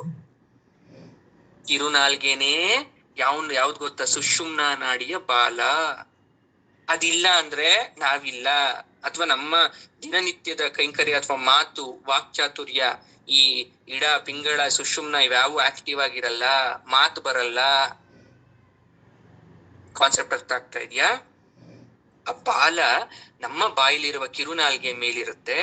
ಇಡ ನಾಡಿಯ ಬಾಯಿ ಎಡಮೂಗಿನಲ್ಲಿರುತ್ತೆ. ಪಿಂಗಳ ನಾಡಿಯ ಬಾಯಿಯ ಬಲಮೂಗಿನಲ್ಲಿರುತ್ತೆ. ನಾವು ಪ್ರಾಣಾಯಾಮವನ್ನ ಮಾಡಿದಾಗ ಪ್ರಾಣಾಯಾಮದ ಗಾಳಿ ಈ ನಾಡಿಗಳ ಮೂಲಕ ಮೂಲಾಧಾರದಲ್ಲಿರ್ತಕ್ಕಂಥ ಕುಂಡಲಿನಿಗೆ ತಾಗಿ ತಾಗಿ ತಾಗಿ ಮಲಗಿರ್ತಕ್ಕಂಥ ಹಾವನ್ನ ಎಬ್ಬರಿಸ್ತೀವಿ. ಅದು ಹೆಡೆ ಮೇಲಕ್ಕೆ ಎತ್ತಿದಾಗ ಸುಷುಮ್ನದ ಬಾಯಿ ತೆರೆಯುತ್ತೆ, ಅದ್ರೊಳಗೆ ಗಾಳಿ ಹೋಗುತ್ತೆ. ಇದೇ ಪ್ರಾಣಾಯಾಮದ ಪ್ರಕ್ರಿಯೆ. ಇದೇ ಪ್ರಾಣಾಯಾಮದ ಪ್ರಕ್ರಿಯೆ. ಇನ್ನೊಂದ್ಸಲ ಹೇಳ್ತೀನಿ, ಕರೆಕ್ಟ್ ಆಗಿ ಕೇಳಿಸ್ಕೊಳ್ಳಿ ವಿಧಾನ, ಪ್ರೊಸೀಜರ್. ಮೊದಲು ನಿಮ್ಮ ದೃಷ್ಟಿಯನ್ನ ಮೂಗಿನ ತುದಿಗೆ ಇರಿಸ್ಬೇಕು ಪ್ರಾಣಾಯಾಮ ಮಾಡ್ಬೇಕಾದ್ರೆ. What is the procedure for pranayama? ಕಣ್ಣನ್ನು ಮುಚ್ಚಬೇಕಲ್ವಾ? ಕಣ್ಣನ್ನ ಮುಚ್ಚಕ್ಕಿಂತ ಮೊದಲು ನೇರವಾಗಿ ಕೂತ್ಕೊಂಡು, ಸಾಧ್ಯ ಆದ್ರೆ ಕೆಳಗಡೆ ಕಾಲ್ ಹಾಕೊಂಡು ಚಕ್ಲು ಬಕ್ಲು ಹಾಕೊಂಡು ಕೂತ್ಕೊಳ್ಳಿ. ಆಗದೆ ಇರೋರು ಒಂದು ಸ್ಟೂಲ್ ಮೇಲೆ ಕೂತ್ಕೊಂಡಿರ್ತೀರ. ಕಣ್ಣನ್ನ ಮುಚ್ಚುವ ಮೊದಲು ನಮ್ಮ ಕಣ್ಣಿನ ದೃಷ್ಟಿ ಕೆಳಗಡೆ, ಆ ದೃಷ್ಟಿನ ಕೆಳಗಡೆ ಮಾಡಿ ನಮ್ಮ ಮೂಗಿನ ತುದಿಯನ್ನು ನೋಡಕ್ಕೆ ಪ್ರಯತ್ನ ಮಾಡ್ಬೇಕು. ಆ ಮೂಗಿನ ತುದಿಯನ್ನು ನೋಡ್ತಾ ನಿಧಾನವಾಗಿ ಕಣ್ಣುಗಳನ್ನ ಮುಚ್ಚಬೇಕು. ನಿಧಾನವಾಗಿ ಕಣ್ಣುಗಳನ್ನ ಮುಚ್ಚಬೇಕು. ಮುಚ್ಚಿ ಓಂಕಾರವನ್ನ 16 ಸಲ ಹೇಳ್ಬೇಕು. ಓಂಕಾರವನ್ನ 16 ಸಲ ಹೇಳ್ಬೇಕು. 16 ಸಲ ಹೇಳ್ತಾ ಎಡಮೂಗಿನಿಂದ ವಾಯುವನ್ನ ತುಂಬಿಕೊಬೇಕು. 16 ಸಲ ಓಂಕಾರ ಜಪಿವಷ್ಟು ಸಮಯ ಇರ್ಬೇಕು ನಮ್ಮಲ್ಲಿ. ಅದನ್ನ ಪೂರಕ ಅಂತ ಕರಿತೀವಿ. ನಂತರ 64 ಸಲ ಓಂಕಾರ ಹೇಳಿ ನೀವು ಒಳ ತೆಗಿರ್ತಕ್ಕಂಥ ಗಾಳಿಯನ್ನ, ದೇಹದ ಒಳಗಡೆ ಹೋಗಿರ್ತಕ್ಕಂಥ ಗಾಳಿಯನ್ನ ಹೊಟ್ಟೆಯಲ್ಲಿ ತಡೆದು ನಿಲ್ಲಿಸ್ಬೇಕು. ಇನ್ನೊಂದ್ಸಲ ಫಸ್ಟ್ ಇಂದ ಹೇಳ್ತೀನಿ, ನಂಗೆ ಗೊತ್ತಾ ಅರ್ಥ ಆಗ್ಲಿಲ್ಲ ನಿಮ್ಗೆ. ಮೊದ್ಲು ನಮ್ ದೃಷ್ಟಿನ ಮೂಗಿನ ತುದಿಗೆ ಫೋಕಸ್ ಮಾಡ್ಬೇಕು. ನಿಧಾನವಾಗಿ ಕಣ್ಣು ಮುಚ್ಕೋಬೇಕು. ಓಂಕಾರ 16 ಸಲ ಹೇಳ್ತಾ ಎಡ ಮೂಗಿನಿಂದ ಬಾಯಿ ತುಂಬ್ಕೋಬೇಕು. ಅಂದ್ರೆ ಕ್ಲೋಸ್ ಯುವರ್ ರೈಟ್ ನಾಸ್ಟ್ರಿಲ್, ಬಲ ಹೊಳ್ಳೆಯನ್ನ ಮುಚ್ಕೊಂಡು ಗಾಳಿ ಒಳಗಡೆ ಎಳ್ಕೊಂಡು, ನಿಮ್ ಕೆಪಾಸಿಟಿ ಎಷ್ಟೊತ್ತು ಓಂಕಾರ ಎಳ್ಕೊಂಡಿರೋ ಗಾಳಿ ಹೊಟ್ಟೆಲಿ ನೀವು ಕ್ಲೋಸ್ ಮಾಡಿ ಇಟ್ಕೋಬೇಕು. ಆ ಗಾಳಿನ ಎಳ್ಕೊಂಡು ಹೊಟ್ಟೆಲಿ ನೀವು ಬಂಧಿಸಿ ಇಟ್ಕೋಬೇಕು. ನಿಮ್ಗೆ ಸಾಧ್ಯ ಆದಷ್ಟು ಮಟ್ಟಿಗೆ ಈ ತರ 16 ಸಲ ಮಾಡ್ಬೇಕು. ಇದಾಯ್ತಾ? ಈ 16 ಸಲ ಆದ್ಮೇಲೆ ನೀವು ಮತ್ತೆ ಏನ್ ಮಾಡ್ಬೇಕು ಅಂದ್ರೆ 64 ಸಲ ಓಂಕಾರವನ್ನ ಹೇಳಿ ನೀವು ಒಳ ತೆಗಿರ್ತಕ್ಕಂಥ ವಾಯುವನ್ನ ದೇಹದ ಹೊಟ್ಟೆಯಲ್ಲಿ ತಡೆದು ನಿಲ್ಲಿಸ್ಬೇಕು. ಆ ಕಡೆ ಈ ಕಡೆ. ಇದು ಕುಂಭಕ. ನಂತರ 32 ಸಲ ಓಂಕಾರ ಹೇಳ್ಬೇಕು. ಬಲ ಮೂಗಿನಿಂದ ಹೊರಗಡೆ. ಇಷ್ಟೊತ್ತು ತಗೊಂಡ್ಬಿಟ್ನಲ್ಲ, ಫಸ್ಟು ಈ ಕಡೆ 16 ಸಲ ಹೇಳ್ಕೊಂಡು ಎಡಗಡೆ ಮೂಗಲ್ ಒಳಗಡೆ ಗಾಳಿ ತಗೊಂತಾ ಇರ್ಬೇಕು. ಮತ್ತ 64 ಸಲ ಏನ್ ಮಾಡ್ಬೇಕು? ಹೇಳ್ಕೋಬೇಕು ಓಂಕಾರ, ಗಾಳಿ ಹೊಟ್ಟೆ ಒಳಗಡೆ ತುಂಬ್ಕೋಬೇಕು.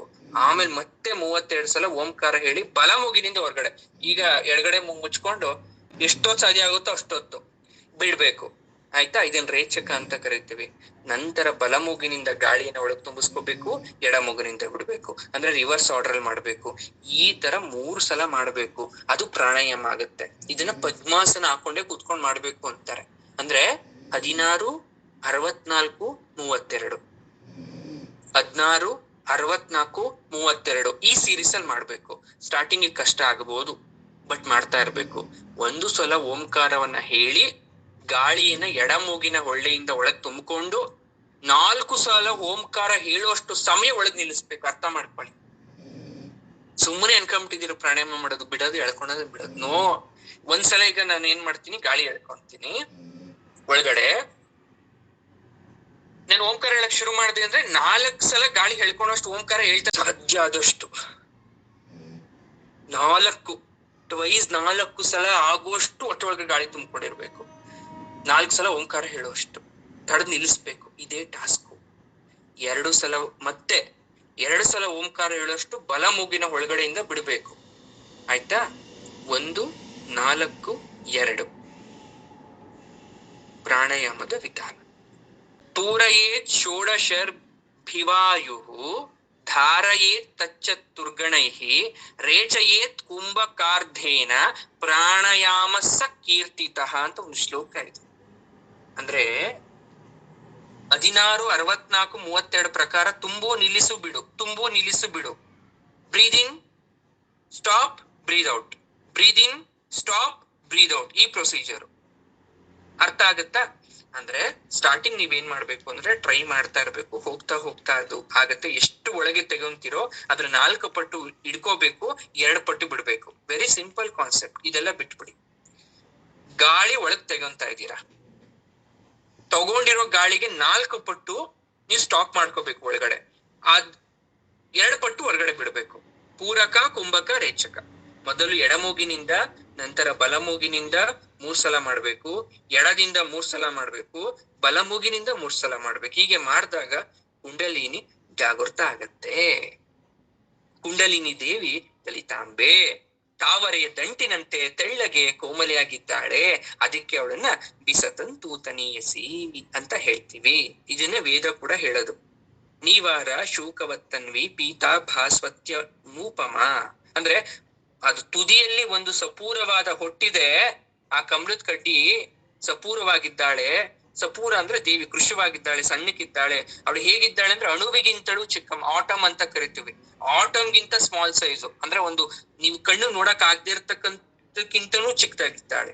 ಆದ್ರೆ ಅವಳು ಆಟಮ್ ಆದ್ರೂ ಕೂಡ, ಅವಳು ಬಹಳ ಸೂಕ್ಷ್ಮವಾಗಿದ್ರು ಕೂಡ, ನೋಡಕ್ ಆಗ್ತಿಲ್ಲ ಅಂದ್ರೂ ಕೂಡ ಇಡೀ ಪ್ರಪಂಚಕ್ಕಿಂತ ದೊಡ್ಡವಳವಳು ಅಂತ ಹೇಳ್ತಾರೆ. ಎಲ್ಲಿಂದ ಇಲ್ಲಿ ಕನೆಕ್ಷನ್ ಆಗ್ತಾ ಇದೆ. This is not Lalita Sahasranama, actually this is our life. ಪ್ರತಿಯೊಬ್ಬ ಮನುಷ್ಯನ ಜೀವನ. ಸನಾತನ ಧರ್ಮದಲ್ಲಿ ಮದುವೆಗೆ ಒಂದು ಮಹತ್ವ ಇದೆ, ಸ್ಥಾನ ಇದೆ. ಯಾರಿಗೆ ಮದುವೆಯನ್ನು ಯಾರಿಗಂದ್ರೆ ಅವ್ರಿಗೆ ಮದುವೆ ಮಾಡ್ಕೊಡೋ ಹಾಗಿಲ್ಲ. ಕುಟುಂಬ ಜನ ಸಮಕ್ಷಮದಲ್ಲಿ ಮದುವೆ ಆಗಬೇಕು. ಶಾರೀರಿಕ ಸುಖಕ್ಕಾಗಿ ಯಾವತ್ತು ಮದುವೆ ಮಾಡ್ಕೋಬಾರ್ದು. ಧರ್ಮಶಾಸ್ತ್ರಗಳನ್ನು ಒಪ್ಕೊಳಕ್ ಮದುವೆ ಮಾಡ್ಬೇಕು. ವೈವಾಹಿಕೋ ವಿಧಿ ಸ್ತ್ರೀಣಾಂ ಸಂಸ್ಕಾರೋ ವೈದಿಕ ಸ್ಮೃತಃ ಪತಿ ಸೇವಾ ಗೃಹೇ ವಾಸೋ ಗೃಹಾರ್ಧೇಗ್ನಿ ಪರಿಕ್ರಿಯಾ ಅಂತಾರೆ ಮನುಧರ್ಮಶಾಸ್ತ್ರ. ಅಂದ್ರೆ ಸ್ತ್ರೀಯರಿಗೆ ವಿವಾಹ ವಿಧಿ ವೈದಿಕ ಸಂಸ್ಕಾರ, ಪತಿಯ ಮನೆ ಅನ್ನೋದು ಅಗತ್ಯವಾಗಿರ್ತಕ್ಕಂಥ, ಗೃಹ ನಿವಾಸ ಅಗತ್ಯವಾಗಿರುತ್ತೆ, ಗಂಡನ ಮನೆ. ಪುರುಷರು ಗುರುಕುಲ ನಿವಾಸಕ್ಕೆ ಹೋದಂತೆ ಸ್ತ್ರೀಯರು ಗಂಡನ ಮನೆಗ್ ಬರ್ತಾರೆ. ಮನೇಲಿ ಮಾಡ್ತಕ್ಕಂಥ ಕೆಲಸನ ಯಜ್ಞ ಯಾಗಾದಿ ಅನ್ಕೊಂಡು ಕಣ್ಣುಗೊದ್ಗೊಂಡು ಮಾಡ್ಬೇಕು ಅನ್ನೋದು ಧರ್ಮಶಾಸ್ತ್ರ ಅಂತ ಹೇಳ್ತಾರೆ. ಹಾಗಾಗಿ ಮದ್ವೆ ಆಗ್ಬೇಕಾದ್ರೆ ಧರ್ಮೇಚ ಅರ್ಥೇಚ ಕಾಮೇಶ ಮೋಕ್ಷೇಚ ನಾತಿ ಚರಾಮಿ ಅಂತ ವಧುವಿಗೆ ಪ್ರಮಾಣ ಮಾಡ್ತಾನೆ. ಗಂಡು ಹೆಣ್ಣಿಗೆ ಪ್ರಮಾಣ ಮಾಡ್ತಾನೆ. ಓ ಧರ್ಮಪತ್ನಿ, ಧರ್ಮಾದಾನಾದಿ ವಿಷಯಗಳಲ್ಲಿ, ಧನಧಾನ್ಯಾದಿ ಸಂಪತ್ತುಗಳ ವಿಷಯದಲ್ಲಿ, ಶಾರೀರಿಕ ಸುಖಗಳ ವಿಷಯದಲ್ಲಿ, ದಾನ ಧರ್ಮಗಳಿಂದ ಲಭಿಸ್ತಕ್ಕಂಥ ಪುಣ್ಯ ಫಲಗಳ ವಿಷಯದಲ್ಲಿ ನಾನ್ ಸಮಪಾಲಾಗಿದ್ದೇನೆ.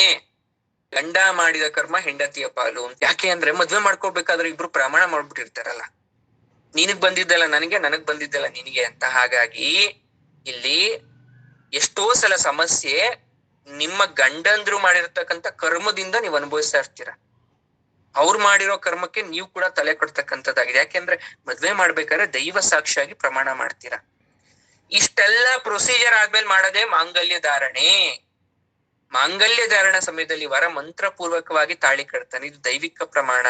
ಮಾಂಗಲ್ಯಂ ತಂತು ನಾನೇನ ಮಮ ಜೀವನ ಹೇತುನ ಕಂಠೆ ಬದ್ಧಾಮಿ ಸುಬಗೆ ತ್ವಂ ಜೀವ ಶರದಶತಂ ಅಂತ ಹೇಳ್ತೇವೆ.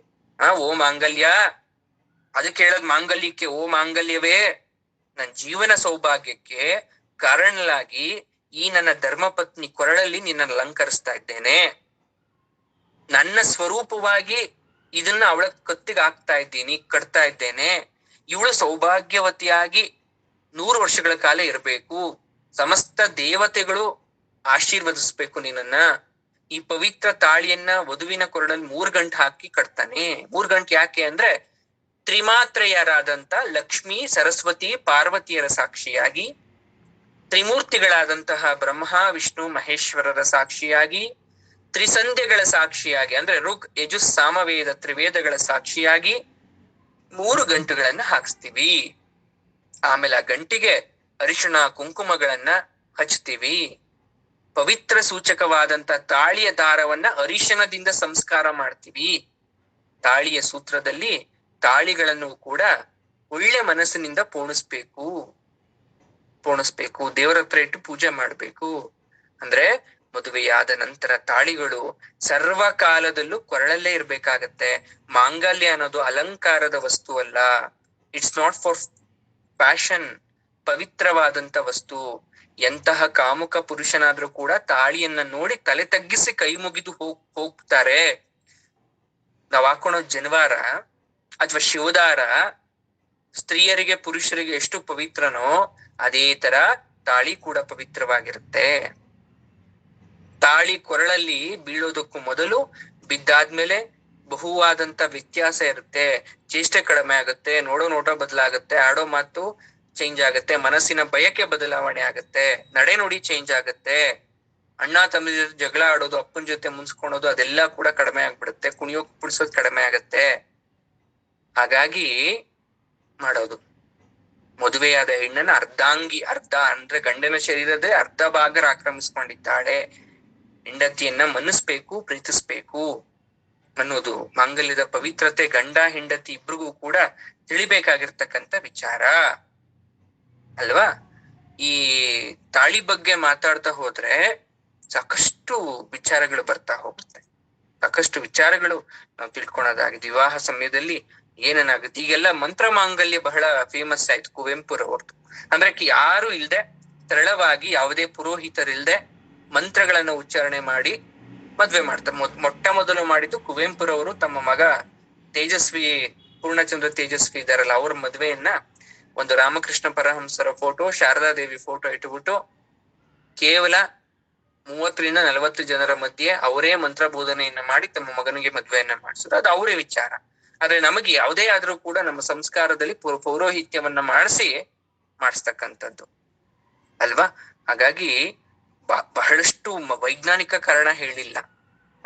ಈಗ ಮಂಗಳಸೂತ್ರ ಮಧ್ಯದಲ್ಲಿ ತಾಳಿ ಇರುತ್ತೆ, ಅದು ಗುಂಡಾಗಿರುತ್ತೆ, ಡಿಸೈನ್ ಅದಕ್ಕೆ ಆದಂತದ್ದು ಇರುತ್ತೆ. ಅಂದ್ರೆ ಜ್ಞಾನ ಶಕ್ತಿ ಹೆಚ್ಚಾಗತ್ತೆ.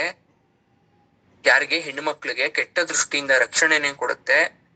ಜೊತೆಗೆ ಪತಿ ಪತ್ನಿಯ ಸ್ನೇಹದ ಸಂಕೇತ. ಮಾಂಗಲ್ಯ ಇರ್ತಕ್ಕಂಥ ಕರಿಮಣಿ, ಆಕ್ಚುಲಿ ಏನೇ ಚಿನ್ನ ಹಾಕೊಂಡ್ರು ಮಧ್ಯದಲ್ಲಿ ಕರಿಮಣಿ ಕಂಪಲ್ಸರಿ ಆಗಿರ್ಬೇಕು.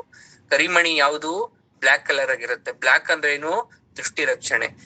ಜ್ಯೋತಿಷ್ಯ ಶಾಸ್ತ್ರದ ಪ್ರಕಾರ ಮಾಂಗಲ್ಯದಲ್ಲಿರೋ ಬಂಗಾರ ಗುರುಗ್ರಹದ ಅಂಶ. ಎಲ್ಲದಕ್ಕಿಂತ ದೊಡ್ಡ ಗ್ರಹ ಗುರುಗ್ರಹ. ಗುರುವಿನ ಕೃಪಾ ಕಟಾಕ್ಷ ಇದ್ಮೇಲೆ ಕುಟುಂಬದಲ್ಲಿ ಸುಖ ಸಂತೋಷ ಇರುತ್ತೆ. ಆ ಕರಿ ಬಣ್ಣದ ಕಪ್ಪು ಶನಿ ಗ್ರಹವನ್ನ ಪ್ರತಿನಿಧಿಸುತ್ತೆ. ಅಂದ್ರೆ the combination of Guru and Shani. ಆ ಗುರು ಶನಿ ಕಾಂಬಿನೇಷನ್ ಇಂದ ಕಷ್ಟ ನಿವಾರಣೆ ಆಗುತ್ತೆ. ಇಬ್ಬರಲ್ಲಿ ಪ್ರೇಮ ಹಸಿರಾಗಿರುತ್ತೆ. ರಾಹು ಕೇತು ಮತ್ತು ಶನಿ ಗ್ರಹದ ದುಷ್ಪ್ರಭಾವ ರಕ್ಷಣೆಯನ್ನ ಕೊಡುತ್ತೆ. ಶಂಕರಾಚಾರ್ಯರು ಸೌಂದರ್ಯ ಲಹರಿಯಲ್ಲಿ ಮಂಗಳಸೂತ್ರದ ಮಹತ್ವವನ್ನ ಹೇಳಿದ್ದಾರೆ. ನೀವು ಹೋಗಿ ನೋಡ್ಬೇಕು, ಯಾರು ಕಲ್ತಿದ್ದೀರ ಸೌಂದರ್ಯ ಲಹರಿಯಲ್ಲಿ ಯಾವ ಶ್ಲೋಕ ಬರುತ್ತೆ ಅನ್ನೋದನ್ನ ನಿಮ್ಗೆ ಇವತ್ತು ಟಾಸ್ಕ್. ಸೌಂದರ್ಯ ಲಹರಿಗೆ ಹೋಗ್ಬಿಟ್ಟು ಅಮ್ಮನವರ ಆ ಮಾಂಗಲ್ಯ ಸೂಚನೆ ಕೊಡ್ತಕ್ಕಂತ ಆ ಸ್ತೋತ್ರ ಯಾವುದು ಅಂತ ಒಂದ್ಸಲ ಓದಿ, ಅರ್ಥ ಆಗುತ್ತಲ್ಲ. ಸೊ ಅಲ್ಲೂ ಕೂಡ ಶಂಕರಾಚಾರ್ಯರು ಅಮ್ಮನವ್ರ ಮಾಂಗಲ್ಯದ ಬಗ್ಗೆ ಹೇಳ್ತಾರೆ. ಅಮ್ಮ ದೇವಿ ಆ ಮಾಂಗಲ್ಯವನ್ನ ಎಷ್ಟು ಪ್ರೀತಿಸ್ತಾಳೆ, ಆ ದೇವಿ ಮಾಂಗಲ್ಯಕ್ಕೆ ಎಷ್ಟು ಮಹತ್ವವನ್ನ ಕೊಡ್ತಾಳೆ, ಗೌರವವನ್ನ ಕೊಡ್ತಾಳೆ. ಶಿವ ತಾಳಿ ಕಟ್ಟಿ ಮದ್ವೆಯಾಗ ಅರ್ಧ ದೇಹವನ್ನ ಕೊಟ್ರು ಕೂಡ ತಾಯಿ ಸದಾಕಾಲ ಮಾಂಗಲ್ಯಕ್ಕೆ ಶ್ರೀರಕ್ಷಿಯಾಗಿ ಅದನ್ನ ಆರಾಧಿಸ್ಕೊಂಡ್ ಬರ್ತಾ ಇದ್ದಾಳಂತೆ. ಅಂತ ಮಹಾಮಹಿಮೆಯಾದಂತ ಪಾರ್ವತಿಯೇ ಮಾಂಗಲ್ಯಕ್ಕೆ ಅಷ್ಟು ಗೌರವ ಕೊಡುವಾಗ ನಮ್ಮ ಸನಾತನದ ಧರ್ಮದ ಎಲ್ಲ ಹೆಣ್ಣು ಮಕ್ಕಳು ಕೂಡ ಅಷ್ಟೇ ಚೆನ್ನಾಗಿ ಆ ಮಾಂಗಲ್ಯವನ್ನ ಜೋಪಾನವಾಗಿ ಭಕ್ತಿಯಿಂದ ಪೂಜೆ ಮಾಡಿ. ಗಂಡ ಇದ್ರೂ ಪೂಜೆ ಮಾಡಿ, ಗಂಡ ಇಲ್ಲ ಅಂದ್ರೂ ಪೂಜೆ ಮಾಡಿ. ಮುತ್ತೈದೆ ಅಂತಕ್ಕಂಥದ್ದು ಗಂಡ ಇದ್ರಲ್ಲ, ಹುಟ್ಟದಾಗಿಂದ ಹೆಣ್ಣು ಮುತ್ತೈದೆ ಆಗಿರ್ತಾಳೆ. ಅದನ್ನ ಒಂದ್ಸಲ ಹಾಕದ್ಮೇಲೆ ಕುತ್ತಿಗೆಯಲ್ಲೇ ಇಟ್ಕೊಂಡು, ಅದೇ ಯಾರು ಇಲ್ಲ ಅಂದ್ರೆ ದೇವರೇ ನನಗೆ ಎಲ್ಲ ಗಂಡ ಹೆಂಡತಿ ಮಕ್ಕಳು ಅಂತ ಅನ್ಕೊಂಡು ದೇವರ ಸ್ವರೂಪವಾಗಿ ಆ ತಾಳಿಗೆ ಪೂಜೆ ಮಾಡ್ತಾ ಬನ್ನಿ. ಯಾರಾದ್ರೂ ಅರ್ಶಿನ ಕುಂಕುಮ ಕೊಟ್ರೆ ಬೇಡ ಅಂತ ಹೇಳ್ಬೇಡಿ, ಬೇಡ ಅಂತ ತಿರಸ್ಕಾರ ಮಾಡ್ಬೇಡಿ, ಆಯ್ತಾ. ಹಾಗಾಗಿ ದೇವರು ನಿಮ್ ಜೊತೆ ಇದ್ದ ಮೇಲೆ ನಿಮ್ ಮುತ್ತೈದೆತನ ನಿಮ್ಗಿದೆ. ನೀವು ದೇವ್ರ ನಂಬಲ್ವಾ? ದೇವ್ರು ನಿಮ್ ಜೊತೆ ಇಲ್ವಾ? ಹಂಗಾರಿರಲ್ಲ. ಹಾಗಾಗಿ ಎಲ್ಲ ಹೆಣ್ಮಕ್ಳಿಗೂ, ಒಂದ್ ಮಗುಗೂ ಅಷ್ಟೇ ಬಾಲಿಕಾ ಪೂಜೆ ಮಾಡಿ ಆ ಮಗುಗೆ ಅರ್ಶಿನ ಕುಂಕುಮ ಇಡಲ್ವಾ, ಹೂ ಮುಡ್ಸಲ್ವಾ?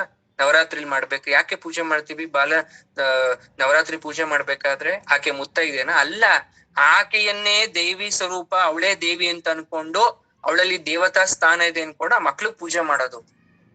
ಆ ಮುತ್ತೈದೆ ಅಲ್ದಿರೋ ಹೆಣ್ಮಗಳಿಗೆ ಕುಂಕುಮ ಅರಿಶಿನ ಹೂವೆಲ್ಲ ಮುಡಿಸ್ತೀವಿ ಅಂದ್ಮೇಲೆ ಆಮೇಲೂ ನಿಮ್ ಜೊತೆ ಇರುತ್ತೆ. ನಿತ್ಯ ಮುತ್ತೈದೆಯರು ಅಂತ ಕರಿತೀವಿ. ಎಲ್ಲಾ ಹೆಣ್ಮಕ್ಳನ್ನ ನಿತ್ಯ ಮುತ್ತೈದೆಯರು ಯಾವಾಗ ಆಗ್ತಾರೆ ಅಂದ್ರೆ ಅವರು ಸದಾ ಕಾಲ ದೇವತಾ ಆರಾಧನೆಯಲ್ಲಿದ್ರೆ ಅವ್ರು ನಿತ್ಯ ಮುತ್ತೈದೆಯರಾಗ್ತಾರೆ. ಹಾಗಾಗಿ ಎಲ್ರಿಗೂ ಒಳ್ಳೇದಾಗ್ಲಿ, ಶುಭ ಆಗ್ಲಿ.